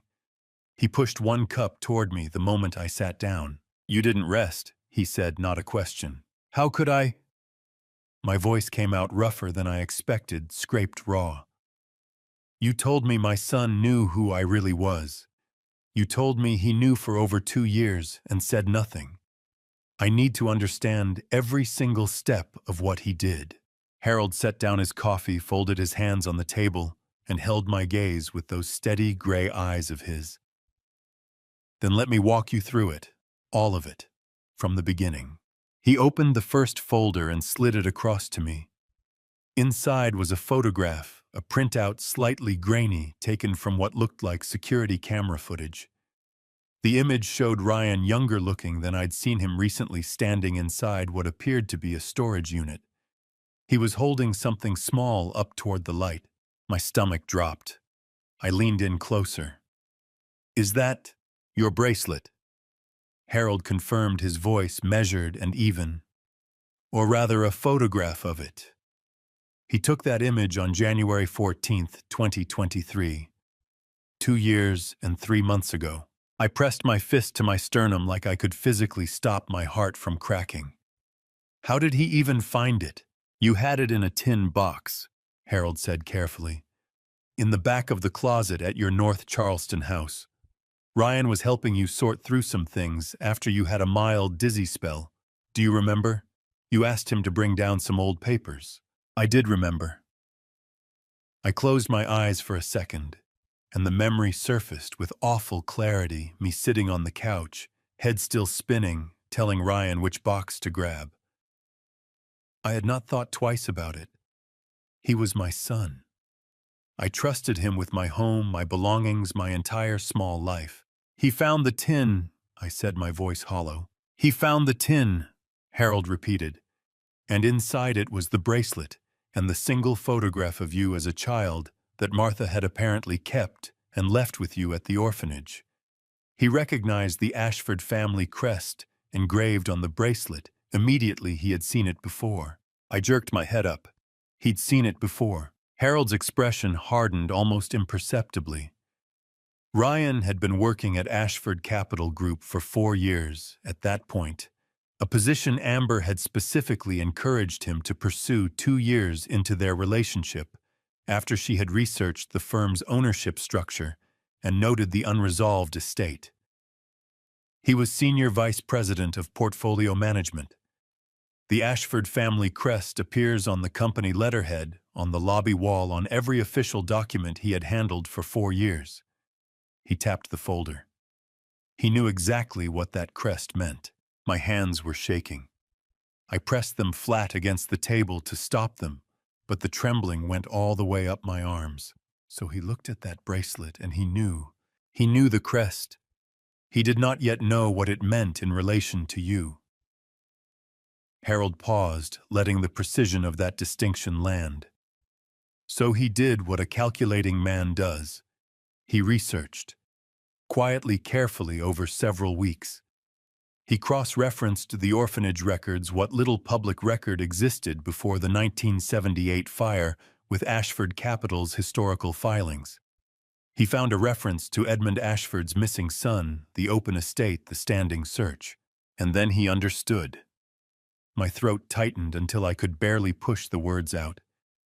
He understood that his own father, the man he called a burden, was the heir to almost $1 billion. Yes. Harold's voice was quiet but iron underneath. And instead of coming to you, instead of picking up the phone and saying, "Dad, I think you need to hear something," he went home that night and told his wife. The air went out of me. My eyes burned hot and fierce, and I pressed my knuckles hard against my lips to hold back something that was not quite a sob and not quite a scream. "Amber," I managed. "Amber." Harold pulled out a second document, printed text messages, page after page, time-stamped and highlighted in yellow. These were recovered from Ryan's personal device by the forensic investigator I engaged in February 2025. The first message is dated January 21st, 2023, 1 week after Ryan photographed the bracelet. He pointed to a highlighted line. I forced myself to read it. Ryan found something. The old man might be worth more than we thought. A lot more. Amber, define a lot more. Ryan, try 950 million. Amber. Are you serious right now? Ryan, dead serious. But only if he claims it. We need to make sure he never does. The room tilted. I gripped the edge of the table, my knuckles going white, my breath coming in short, jagged pulls. My own son. 8 words. We need to make sure he never does. 8 words that set into motion everything: the stolen savings, the forged POA, the sold house, the loosened bolts on a stair railing, and a man lying in a coma for 10 days, wondering why no one came. My eyes filled. I did not bother trying to stop it this time. One tear, then another, sliding hot down my face while I stared at those words on the page. He chose the money, I said, and my voice broke on the last word. He chose it over me. Harold reached across the table and covered my hand with his. His grip was firm and steady, the way you hold someone who is standing at the edge of something they cannot come back from. "Mr. Ashford," he said, and the name still sent a jolt through my chest every single time. "What your son chose, that is on him. What happens next, that is entirely up to you." He reached into the bottom of the folder and set a cream-colored envelope on the table between us. The paper was aged to the color of old honey, and across the front, in handwriting I had never seen before, were 3 words. "For my William. This belonged to your father," Harold said. "Edmund wrote it in the last week of his life. He asked me to give it to you when you were ready to fight." I stared at that envelope for a long time before I touched it. My fingertips hovered above the aged paper, as if the warmth of my father's handwriting might still be there, some residual heat from the hand that had pressed a pen to that page, knowing he would never see my face again. Finally, Harold spoke. "You don't have to open it right now." He said, his voice low and unhurried. "But I need you to understand something before we go any further. If you want to reclaim what is yours legally, publicly, and permanently, we need to act within the next 3 weeks." I set the envelope gently to one side, pressing my palm flat against it for just a moment. Then I straightened in my chair, wiped my face with the back of my hand, and forced myself to focus. "Tell me everything." Harold pulled the yellow legal pad to the center of the table, and for the next several seconds, the only sound in the room was the scratch of his pen, underlining what he had already written. Then he looked up. "The DNA results came back 48 hours ago from the private laboratory in Colombia," he began. "Full genomic match. You are Edmund Ashford's biological son. That result is notarized, certified, and admissible in any South Carolina court. He slid a sealed document toward me bearing a red official stamp. That is your identity restored in the eyes of the law. I picked it up with both hands. They were still trembling slightly. I could feel it, but I held the document steady by sheer will. And the estate. The will was filed with Charleston County Probate Court in March 2022, 8 months before Edmund passed. Harold said. It names, quote, my biological son, William Edmund Ashford, as sole heir to all personal assets, real property, and controlling interest in Ashford Capital Group. The DNA confirmation triggers immediate activation of the estate transfer. He paused, letting that weight settle fully before he continued. In plain terms, as of 48 hours ago, you are the legal owner of Ashford Capital Group, Ashford Manor, and an estate currently valued at $950 million. The number hit me in the chest like a physical blow every time I heard it. I exhaled slowly through my teeth. And Ryan. Harold's jaw set. Ryan Carter holds his senior vice president position under a standard employment contract that contains a fraud clause and a morality clause. The moment we present evidence of criminal conduct to the board, that contract is void, and he can be removed immediately, no severance, no appeal period. He tapped the stack of folders. We have that evidence. The question is how we present it. I leaned forward. Walk me through it. For the next hour, Harold laid out the architecture of a plan that he had clearly been building for weeks. He spread documents across the table like a general arranging a battlefield. The bank statements showing the $47,000 withdrawal, the real estate deed. In Amber's name, the forensic handwriting analysis of the forged power of attorney, the USB drive, with the security footage of Ryan on that staircase, and the insurance policy with the fraudulent signature flagged at 94% certainty. We do not go to the police first. Harold explained, his tone firm. If we go to the police first, Ryan's attorney files for a stay, freezes the estate proceedings, and we could be tied up in probate court for 12 to 18 months, while Ryan continues drawing his salary from your company. His finger landed on the legal pad where he had written 2 words in capital letters, board meeting. We go to the board first. You walk into Ashford Capital as William Ashford, heir and legal owner of controlling interest. You present the DNA confirmation, the will and the evidence of fraud in that order in front of every board member and senior executive simultaneously. Ryan will be in that room. He attends every Thursday board meeting. My pulse surged. This Thursday, Harold confirmed. He looked at me steadily. That gives us 3 days to prepare. After the board meeting, the Charleston PD White-Collar Crimes Unit will be waiting in the lobby with warrants already in hand. We coordinate the timing so that Ryan cannot leave the building. I pushed back from the table and stood needing to move, needing to feel my legs under me. I walked to the window and pressed one hand against the cool glass. Outside, the grounds of Ashford Manor spread wide and green in the morning light. The iron fence, the oak allée, the magnolia tree nearest the house so old, its lowest branch nearly touched the grass. He sat across from me at Christmas dinner 3 months ago. I said, my voice rough and low. He refilled my coffee. He told me to take care of my knee. My throat tightened painfully. And the whole time he was planning to, yes, Harold said, and there was no gentleness in his voice now, only a clear, hard certainty. He was, which is exactly why what we do on Thursday matters. Not just for you, William, for every person Ryan and Amber intended to take everything from. I turned around. My jaw was tight, my chest was burning, but somewhere underneath all of it, something had shifted, some deep bedrock thing was holding steady that had not been there 3 days ago. I looked at Harold, and I felt for the first time in 68 years that I was exactly where I was supposed to be. 3 days, I said. 3 days. Harold rose from his chair, extended his hand across the table, and his eyes carried something would later understand was a 30-year promise finally reaching its answer. "Welcome back, Mr. Ashford." I shook his hand.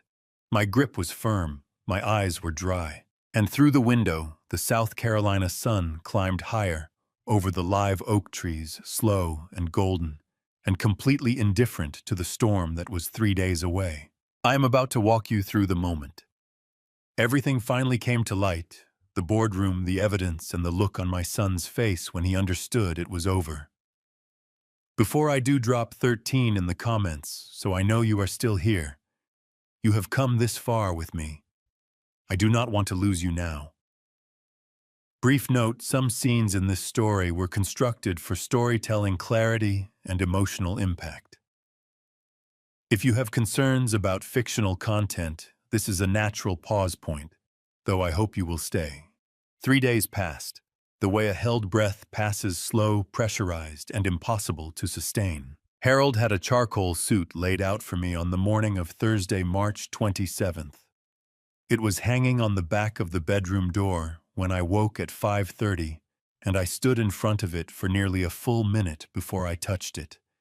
The fabric was fine wool, the color of a storm cloud, and on the breast pocket, embroidered in silver thread, so small you had to look twice to see it was the Ashford family crest. I reached out and pressed 2 fingers against it. "It was your father's," Harold said from the doorway. In the last year of his life, he had it made in the size of a grown man, the son he always pictured coming home. He never had reason to give it. My throat closed entirely. I took the cup, swallowed hard, and turned back to the suit. "Then I'd better not waste it," I said. The drive from Ashford Manor to downtown Charleston took 22 minutes. George drove steady and quiet, while Harold reviewed his documents in the seat beside me, and I watched the city wake up outside the window. The morning was clean and pale gold, the kind of March morning that makes Charleston look like a painting, all wrought iron and window boxes, and the distant glitter of the harbor.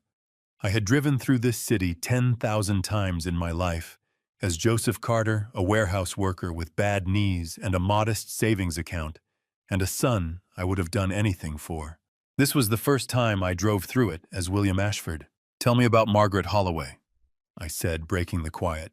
Harold looked up from his papers. 71 years old.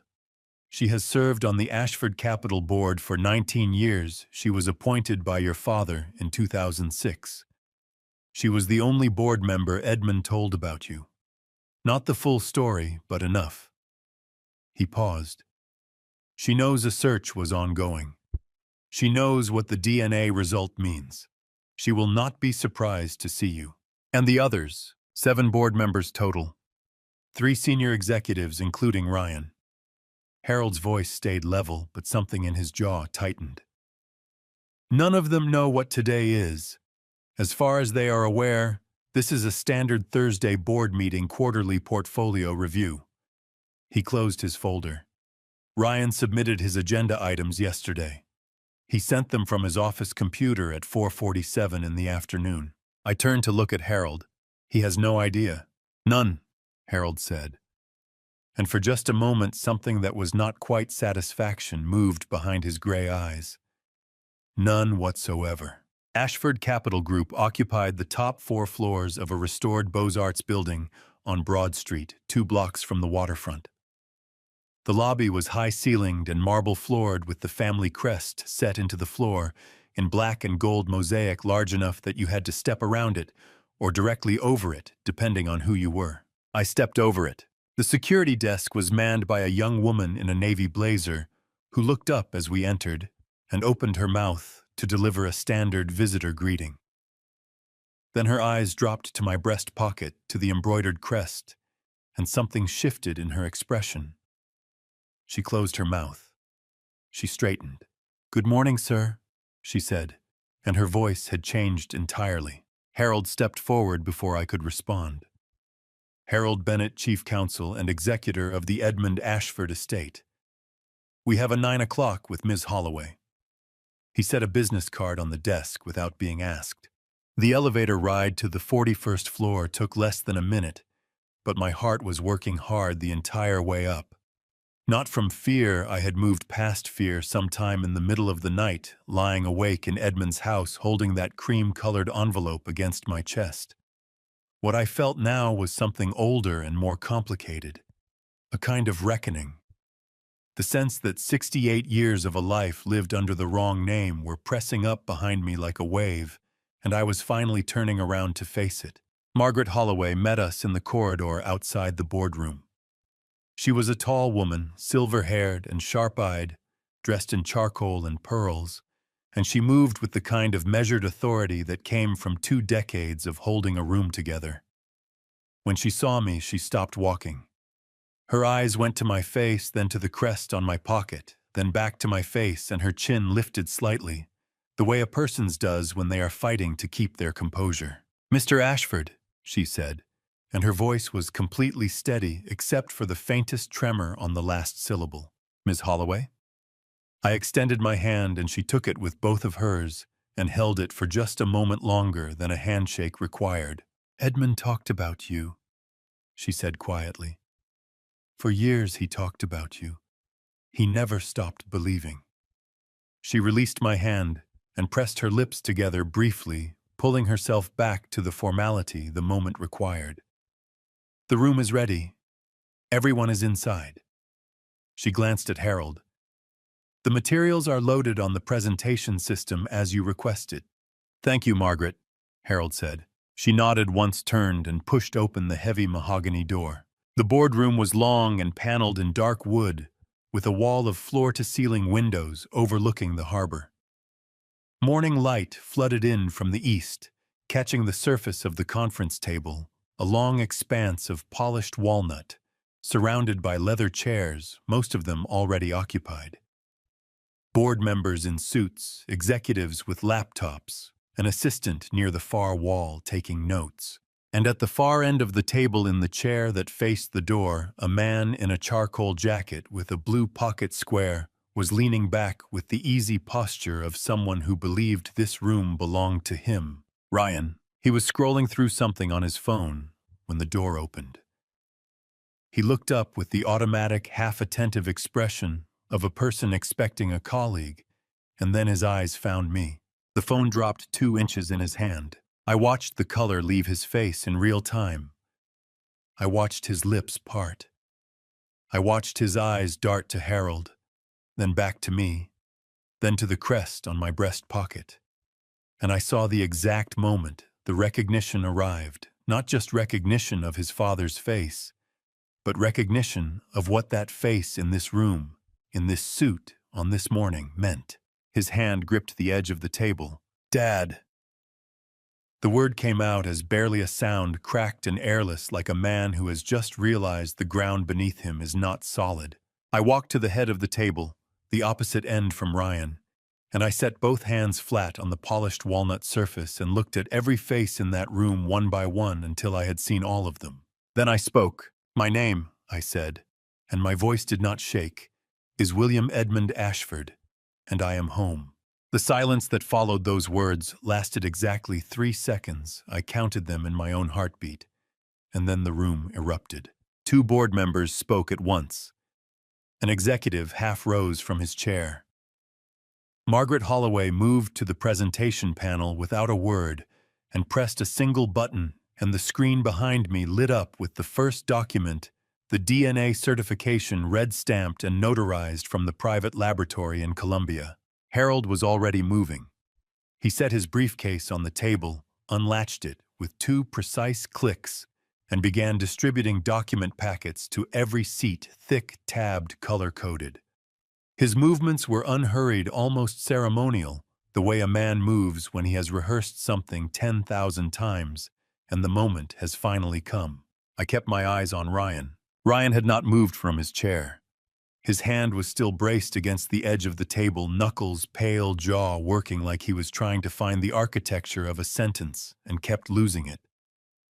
His blue pocket square, I noticed it now with strange, painful clarity, was folded into a perfect point, the kind of careful detail a man tends to when he wants the world to believe he has everything in order. "Dad," he said again, louder this time, forcing the word into the room like a claim. What is going on? What is this? He swept his eyes around the table, pitching his voice toward the other board members, performing confusion. I don't understand what… Ryan. Harold's voice was quiet and absolute, the way a closing door is quiet. I will ask you not to speak until the presentation is complete. You will have an opportunity to respond. That time is not now. Ryan's mouth snapped shut. His chest was heaving. Harold pressed a button on the remote, and the DNA document gave way to the second slide. A scan of Edmund Ashford's will, the key clause enlarged and highlighted in yellow, my biological son, William. Edmund Ashford, sole heir to all personal assets, real property, and controlling interest in Ashford Capital Group. A board member near the center of the table, a heavy-set man with reading glasses pushed up on his forehead, leaned forward and read the slide carefully. Then he looked at me, then at Harold. This is notarized and probate filed. Charleston County Probate Court, March 2022. Harold confirmed. DNA confirmation received Tuesday, March 25th. The estate transfer is legally active as of that date. He looked at the room steadily. Every person in this building has been for the past 2 years working for William Ashford without knowing it. The heavy-set board member removed his reading glasses entirely and set them on the table with a soft click. Good Lord, this is insane. Ryan shoved back from his chair and stood, and his voice had climbed an octave edged with something that was trying to be outrage, but was shaking too hard to hold its shape. You walk in here with some document and a DNA test, and you think what? That you can just… He pointed at me, his finger unsteady. He's my father, Joseph Carter. He worked in a warehouse for 40 years. He doesn't know anything about… The third document, please, I said to Harold. My voice was level. My hands at my sides were balled into fists. The screen changed. Ryan's bank records appeared, the 7 withdrawals from my savings account, totaling $47,218 each, dated during the 10 days I lay in a coma at Trident Medical Center. The room went very still. A woman near the window, one of the senior executives, made a sound that was not quite a word. Those withdrawals were made using your father's debit card and PIN, Harold said to the room, though his eyes were on Ryan. The PIN was obtained without authorization.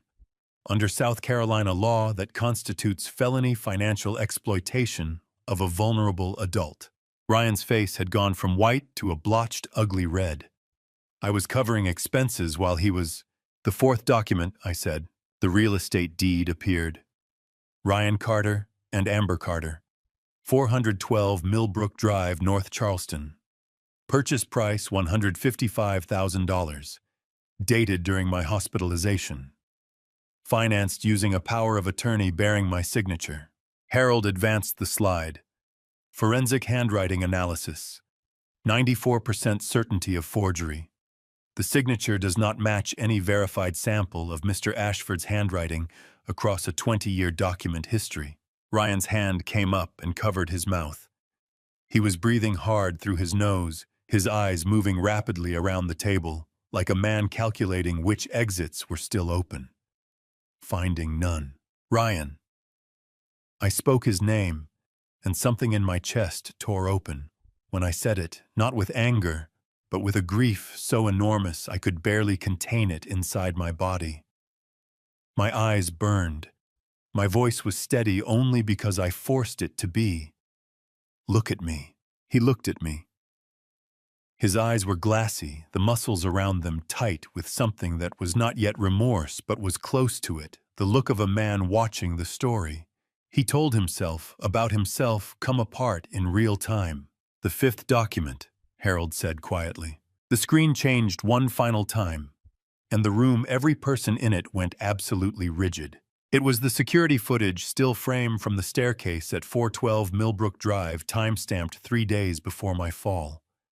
Ryan, in a gray t-shirt, crouched at the base of the stair railing with a wrench in his hand.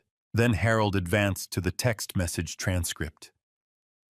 Two lines highlighted in yellow projected large enough for every person in the room to read without their glasses. Ryan, the old man might be worth more than we thought. Try 950 million. Amber, we need to make sure he never does. Someone at the table sucked in a sharp breath. Another board member pushed back from the table slightly, as if creating distance from the words on the screen. Ryan's legs gave. Not completely, he caught himself on the back of his chair, gripping it with both hands. His whole body shaking now, a visible, undeniable trembling that moved from his hands up through his shoulders. His mouth was open. No sound was coming out. That railing, I said, and my voice broke on the word. I could not stop, it did not try, sent me into a 10-day coma.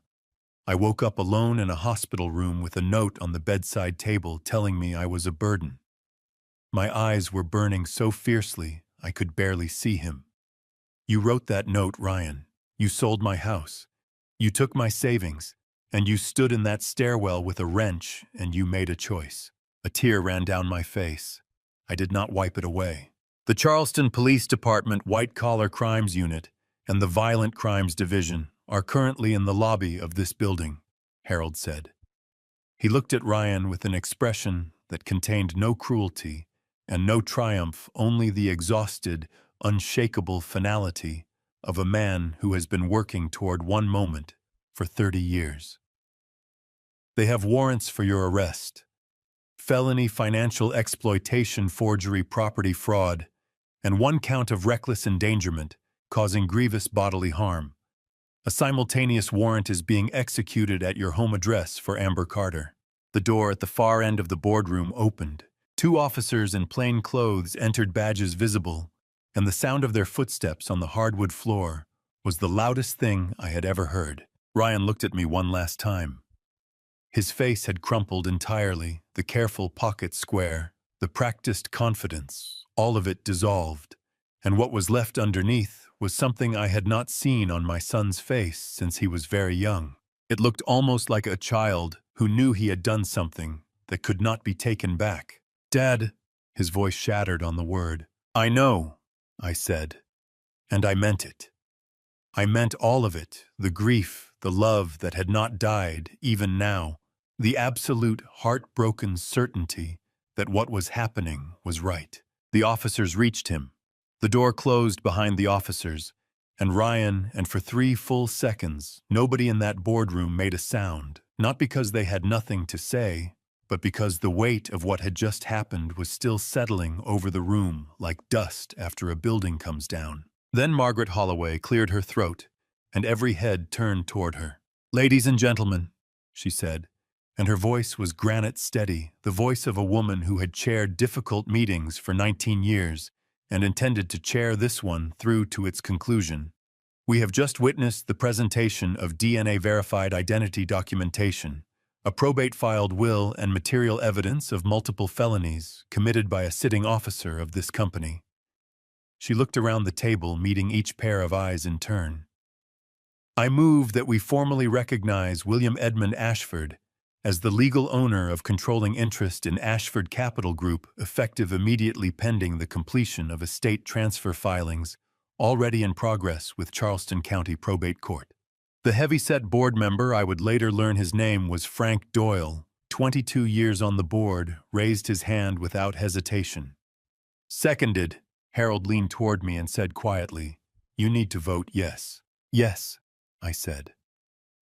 The word came out of me barely above a whisper, and my voice cracked on it just slightly, because it was the first time in my life I had voted on anything that was mine. The motion passed 7-0. Margaret picked up a pen, signed the top copy of the resolution document Harold had prepared, and slid it across the table to me. The pen was heavy silver engraved, and when I picked it up, my hand was trembling so badly that Harold placed his hand briefly over mine, steadying it without a word. I signed. William Edmund Ashford. The name felt strange and right and enormous, like stepping into a room you have never entered, but somehow already know the shape of. Congratulations, Mr. Ashford, Margaret said. Her voice was completely composed, but her eyes were bright in a way that had nothing to do with composure. "Welcome to your company." I pressed my lips together hard and nodded because if I had tried to speak in that moment, I would have come apart entirely. Harold's phone buzzed on the table. He glanced at it, then looked at me. "Amber Carter was taken into custody at 9:47 this morning at the residence on Millbrook Drive. No resistance." He set the phone face down. "It's done." I exhaled one long, shuddering breath that I had been holding for what felt like 3 weeks, or 68 years, depending on how you counted. My shoulders dropped. My chest ached with something that was not pain exactly, but lived right next to it, the kind of ache that comes when something enormous finally releases its grip. Frank Doyle spoke up from across the table, his voice gruff but not unkind. "Mr. Ashford, I want to say on behalf of this board that we are deeply sorry. We had no knowledge of what Ryan Carter was doing. None of us." He stopped, pressed his mouth flat, then started again. "Edmund was a good man. He deserved better than this outcome. And so did you." The back of my eyes burned hard. "Thank you, Frank," I said, and I meant it down to my bones. Margaret rose from her chair and moved to the windows. "Come," she said, gesturing toward the far end of the room, where a glass door led to a narrow terrace overlooking Broad Street, and beyond it, the harbor. "There is something your father used to do after every board meeting." I followed her outside. The March air hit my face cool and salt-edged, carrying the green smell of the harbor 2 blocks away. Charleston spread out below us, its rooftops and church steeples and the pale thread of the waterfront glittering in the mid-morning light. "He would stand right here," Margaret said, positioning herself at the railing, "and he would look at the city for exactly 5 minutes. He said it reminded him what the work was for." She glanced at me sideways.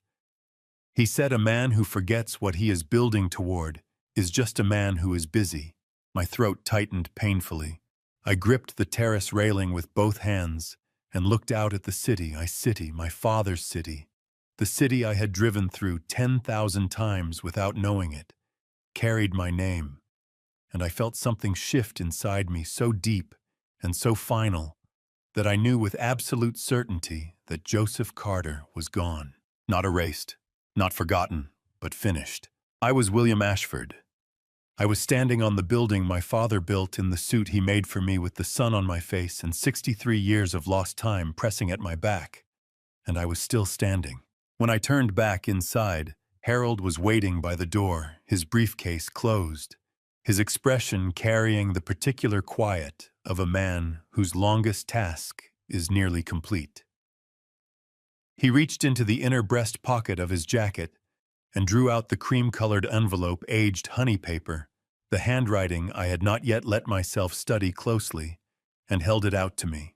"Edmund asked me to give you this in a place that was yours," Harold said. "I think this qualifies." I took the envelope with both hands.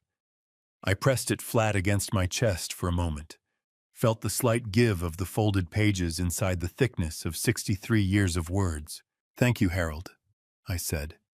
My voice came out rough and warm and completely undisguised. "For all of it. Every single year of it." Harold's eyes went bright. He straightened slightly, cleared his throat, and looked somewhere just past my shoulder at the Charleston skyline. "Your father would have been very proud," he said, and his voice for the first and only time since I had known him was not entirely steady. Harold left me alone in Edmund's study. That was what I had asked for, just 30 minutes, the afternoon light coming through the tall windows, the smell of old wood and leather, and something faintly floral that I had come to understand was the residue of 63 years of weekly magnolias. I sat down in Edmund's chair, my father's chair, high-backed and burgundy, worn smooth at the armrests in the exact places where a man's hands would rest during long hours of thought, and I set the cream envelope on the desk in front of me. I looked at it for a long time, then I opened it. The pages inside were not a single letter. They were many folded together, each one dated at the top, in the same careful, slanted hand, each one beginning with the same two words. Dear William, the first page was dated May 14th, 1963, my 6th birthday. Edmund's handwriting was younger there, the strokes more urgent, the pressure on the pen heavy enough that I could feel the indentations on the back of the page with my fingertip. Dear William, you would have been 6 today. I bought a cake anyway, chocolate, because your mother always said you would love chocolate, and I sat with it at the kitchen table for an hour before I could bring myself to put it away. I don't know where you are. I don't know if you are warm. I don't know if someone is reading to you at night, or if you cry and nobody comes. These things live in me like splinters I cannot reach. But I want you to know, wherever you are, that your father is looking. I will not stop. I pressed my fist to my mouth. My eyes filled so fast, the words blurred on the page, and I had to set it down and press both palms flat on the desk and breathe through it, in through my nose, out through my teeth, because the grief that rose in me was so enormous, it had no shape. He wrote one every year, Harold said from the doorway. I had not heard him come back. I looked up. My face was wet. I did not bother pretending otherwise. Every birthday? I asked, and my voice was barely a sound. Harold stepped inside and sat in the chair across the desk. The visitor's chair where I had sat 2 days ago, receiving the architecture of my own life back in document form. Every May 14th, he confirmed. The last one is dated May 14th, 2022, 8 months before he passed. He laced his hands in his lap. There are 63 letters. 63. One for every year I had been gone. I looked down at the stack of pages, and my chest heaved once hard, involuntary, and then I was crying properly, not the controlled, dignified leaking of earlier, but something real and wrenching, a sound coming out of me that I had not made since I was a very small child, and did not know yet that the world could be this cruel or this full of love simultaneously. Harold did not tell me to stop. He did not look away.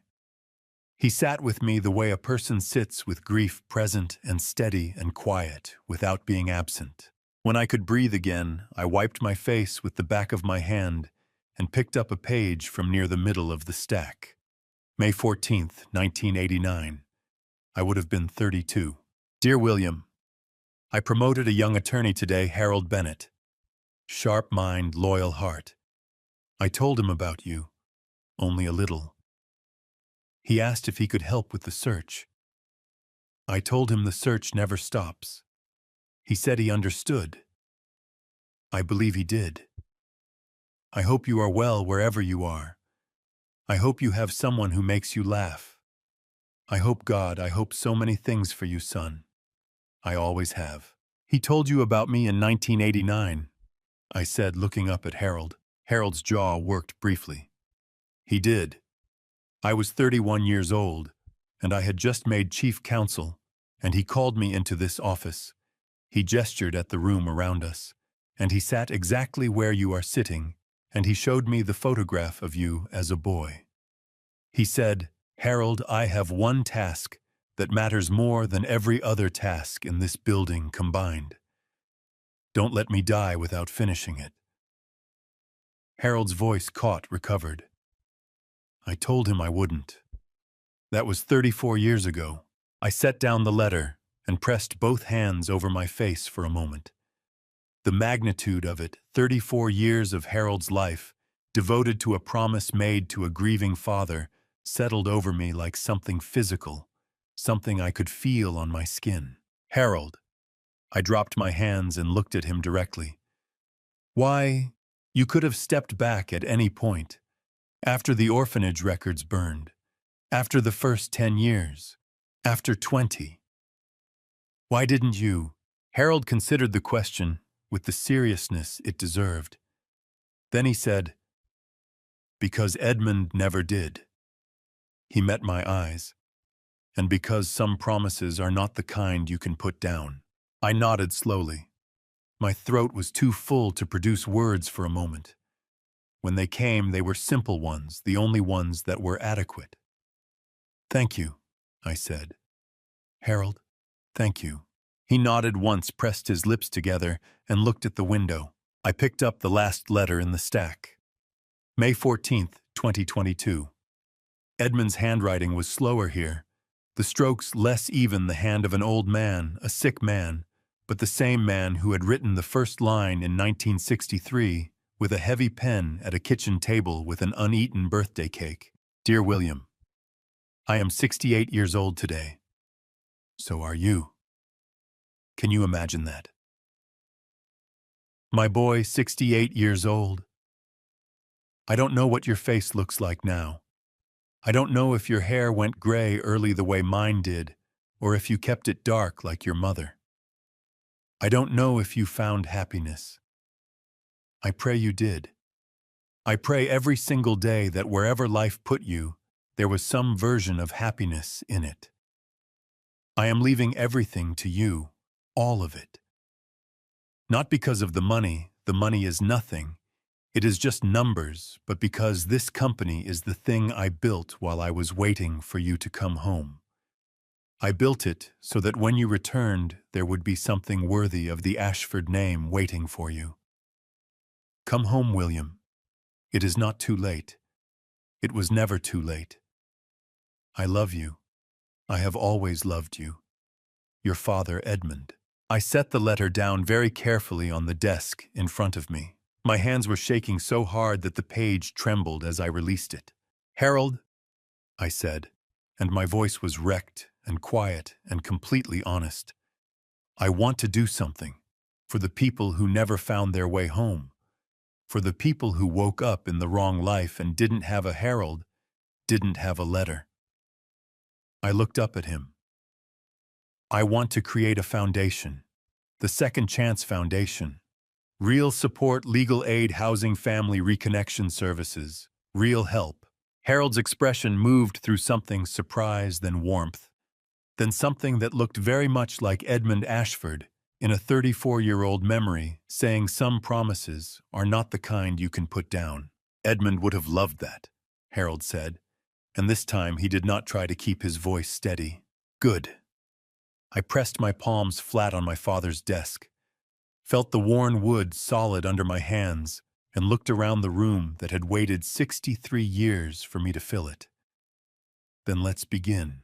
6 months had passed since the morning I walked into Ashford Capital and said my own name out loud for the first time. September had come to Charleston the way it always does, slowly, the heat pulling back by degrees, the harbor air turning from thick and heavy to something cleaner and cooler, that moved through the live oaks like a quiet reminder that the world keeps turning, regardless of what any of us have done or survived. I was at my desk. Edmund's desk, my desk now reviewing the Second Chance Foundation's first quarterly report, when Harold knocked twice and entered without waiting, which told me immediately that whatever he was carrying was not routine. "You need to see something," he said. He set 2 items on the desk in front of me. The first was a manila folder. The second was a plain white envelope handwritten with a return address I recognized as the Lieber Correctional Institution in Ridgeville, South Carolina. Ryan's handwriting. I would know it anywhere. My chest tightened like a fist closing around my heart. I pressed my fingertips to the envelope but did not pick it up.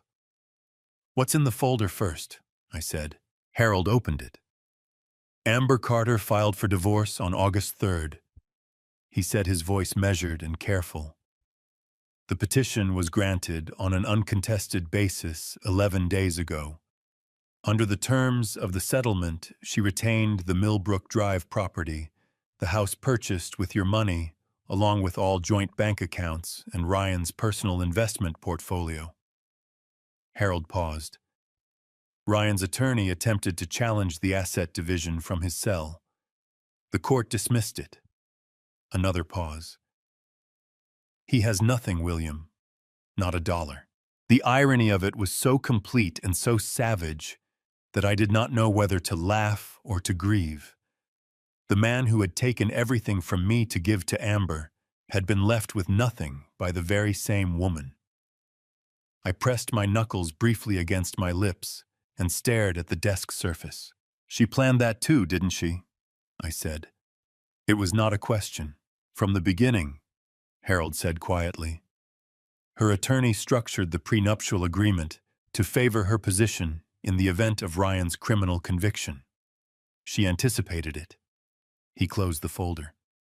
"She is currently living in the Millbrook Drive house, the house you paid for." My jaw tightened. But the anger that rose in me was distant, almost impersonal, the way you feel about a storm that already passed and cannot be called back. I picked up Ryan's envelope. The letter inside was 2 pages handwritten on lined paper, the penmanship uneven in a way his careful boardroom self would never have allowed. "Dad, I don't expect you to forgive me. I'm not sure I deserve to ask for it. But I need you to know that I am sorry, not because I got caught, not because she left me with nothing, but because of who I chose to be. You worked 40 years in a warehouse. You never asked me for anything, and I looked at you and saw a problem to solve instead of a father to love. That is the thing I will carry for the rest of my life. I hope the foundation helps people. I hope you are well. I hope I don't know what I hope except that you are not in pain anymore. Your son, Ryan." I set the letter down.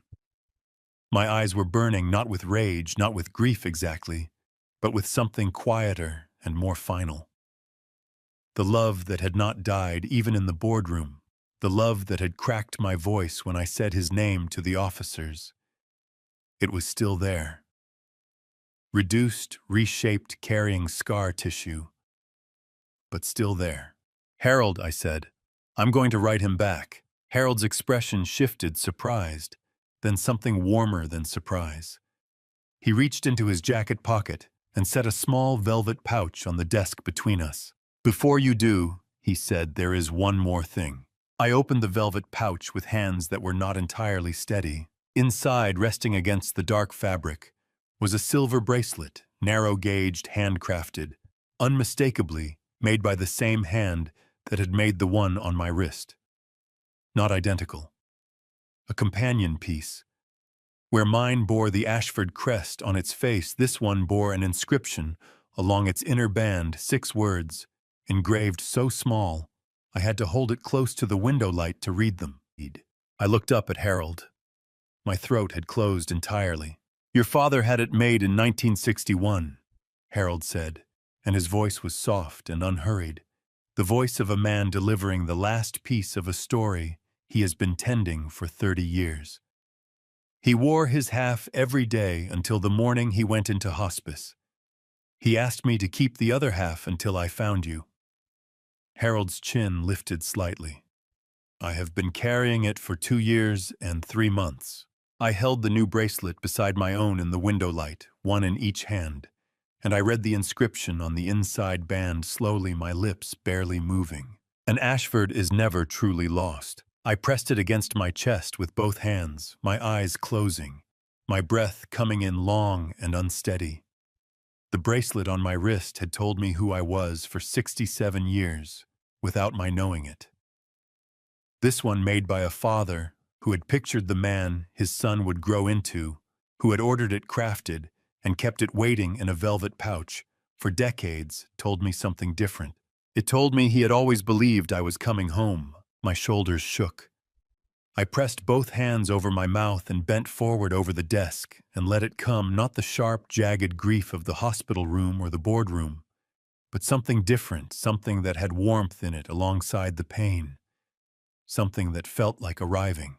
Harold put his hand on my shoulder and kept it there. When I could breathe again, I clasped the completed bracelet back onto my wrist. The weight of it was different now, heavier, fuller, the way a sentence feels different when its final word is spoken. "Let's go outside," Harold said, and his voice was rough at the edges in a way I had never heard before and found I loved. We went up to the roof of Ashford Manor. The September evening was cooling rapidly, the sky above Charleston going amber and rose and deep blue at the edges, the harbor a strip of hammered silver in the distance. The live oaks below us moved in the evening wind, their Spanish moss trailing slow and silver gray. I stood at the low wall at the roof's edge, my wrist resting on the stone, the completed bracelet catching the last of the light. "Harold," I said, "thank you for every single year of it." He stood beside me, shoulders straight, eyes on the horizon, and said nothing for a moment. And then he exhaled long and slow, the breath of a man who has just set down something he has been carrying for a very long time. "It was the only promise worth keeping," he said. The sun finished its descent behind the Charleston rooftops, and for the first time in 68 years, I was exactly who I was supposed to be. If there is one thing this journey taught me, it is this: the truth does not disappear just because someone buries it. God has a way of returning what was always yours in His own time by His own hand. You may not see it coming. I certainly did not. I spent 68 years living as the wrong man in the right world. I trusted, blindly loved without condition, and paid a price so heavy it nearly broke me. If you take nothing else from this Grandpa Stories today, take this: do not wait until you are lying in a hospital bed, reading a note that calls you a burden, to understand your own worth. That is the mistake I made. Do not make it yours.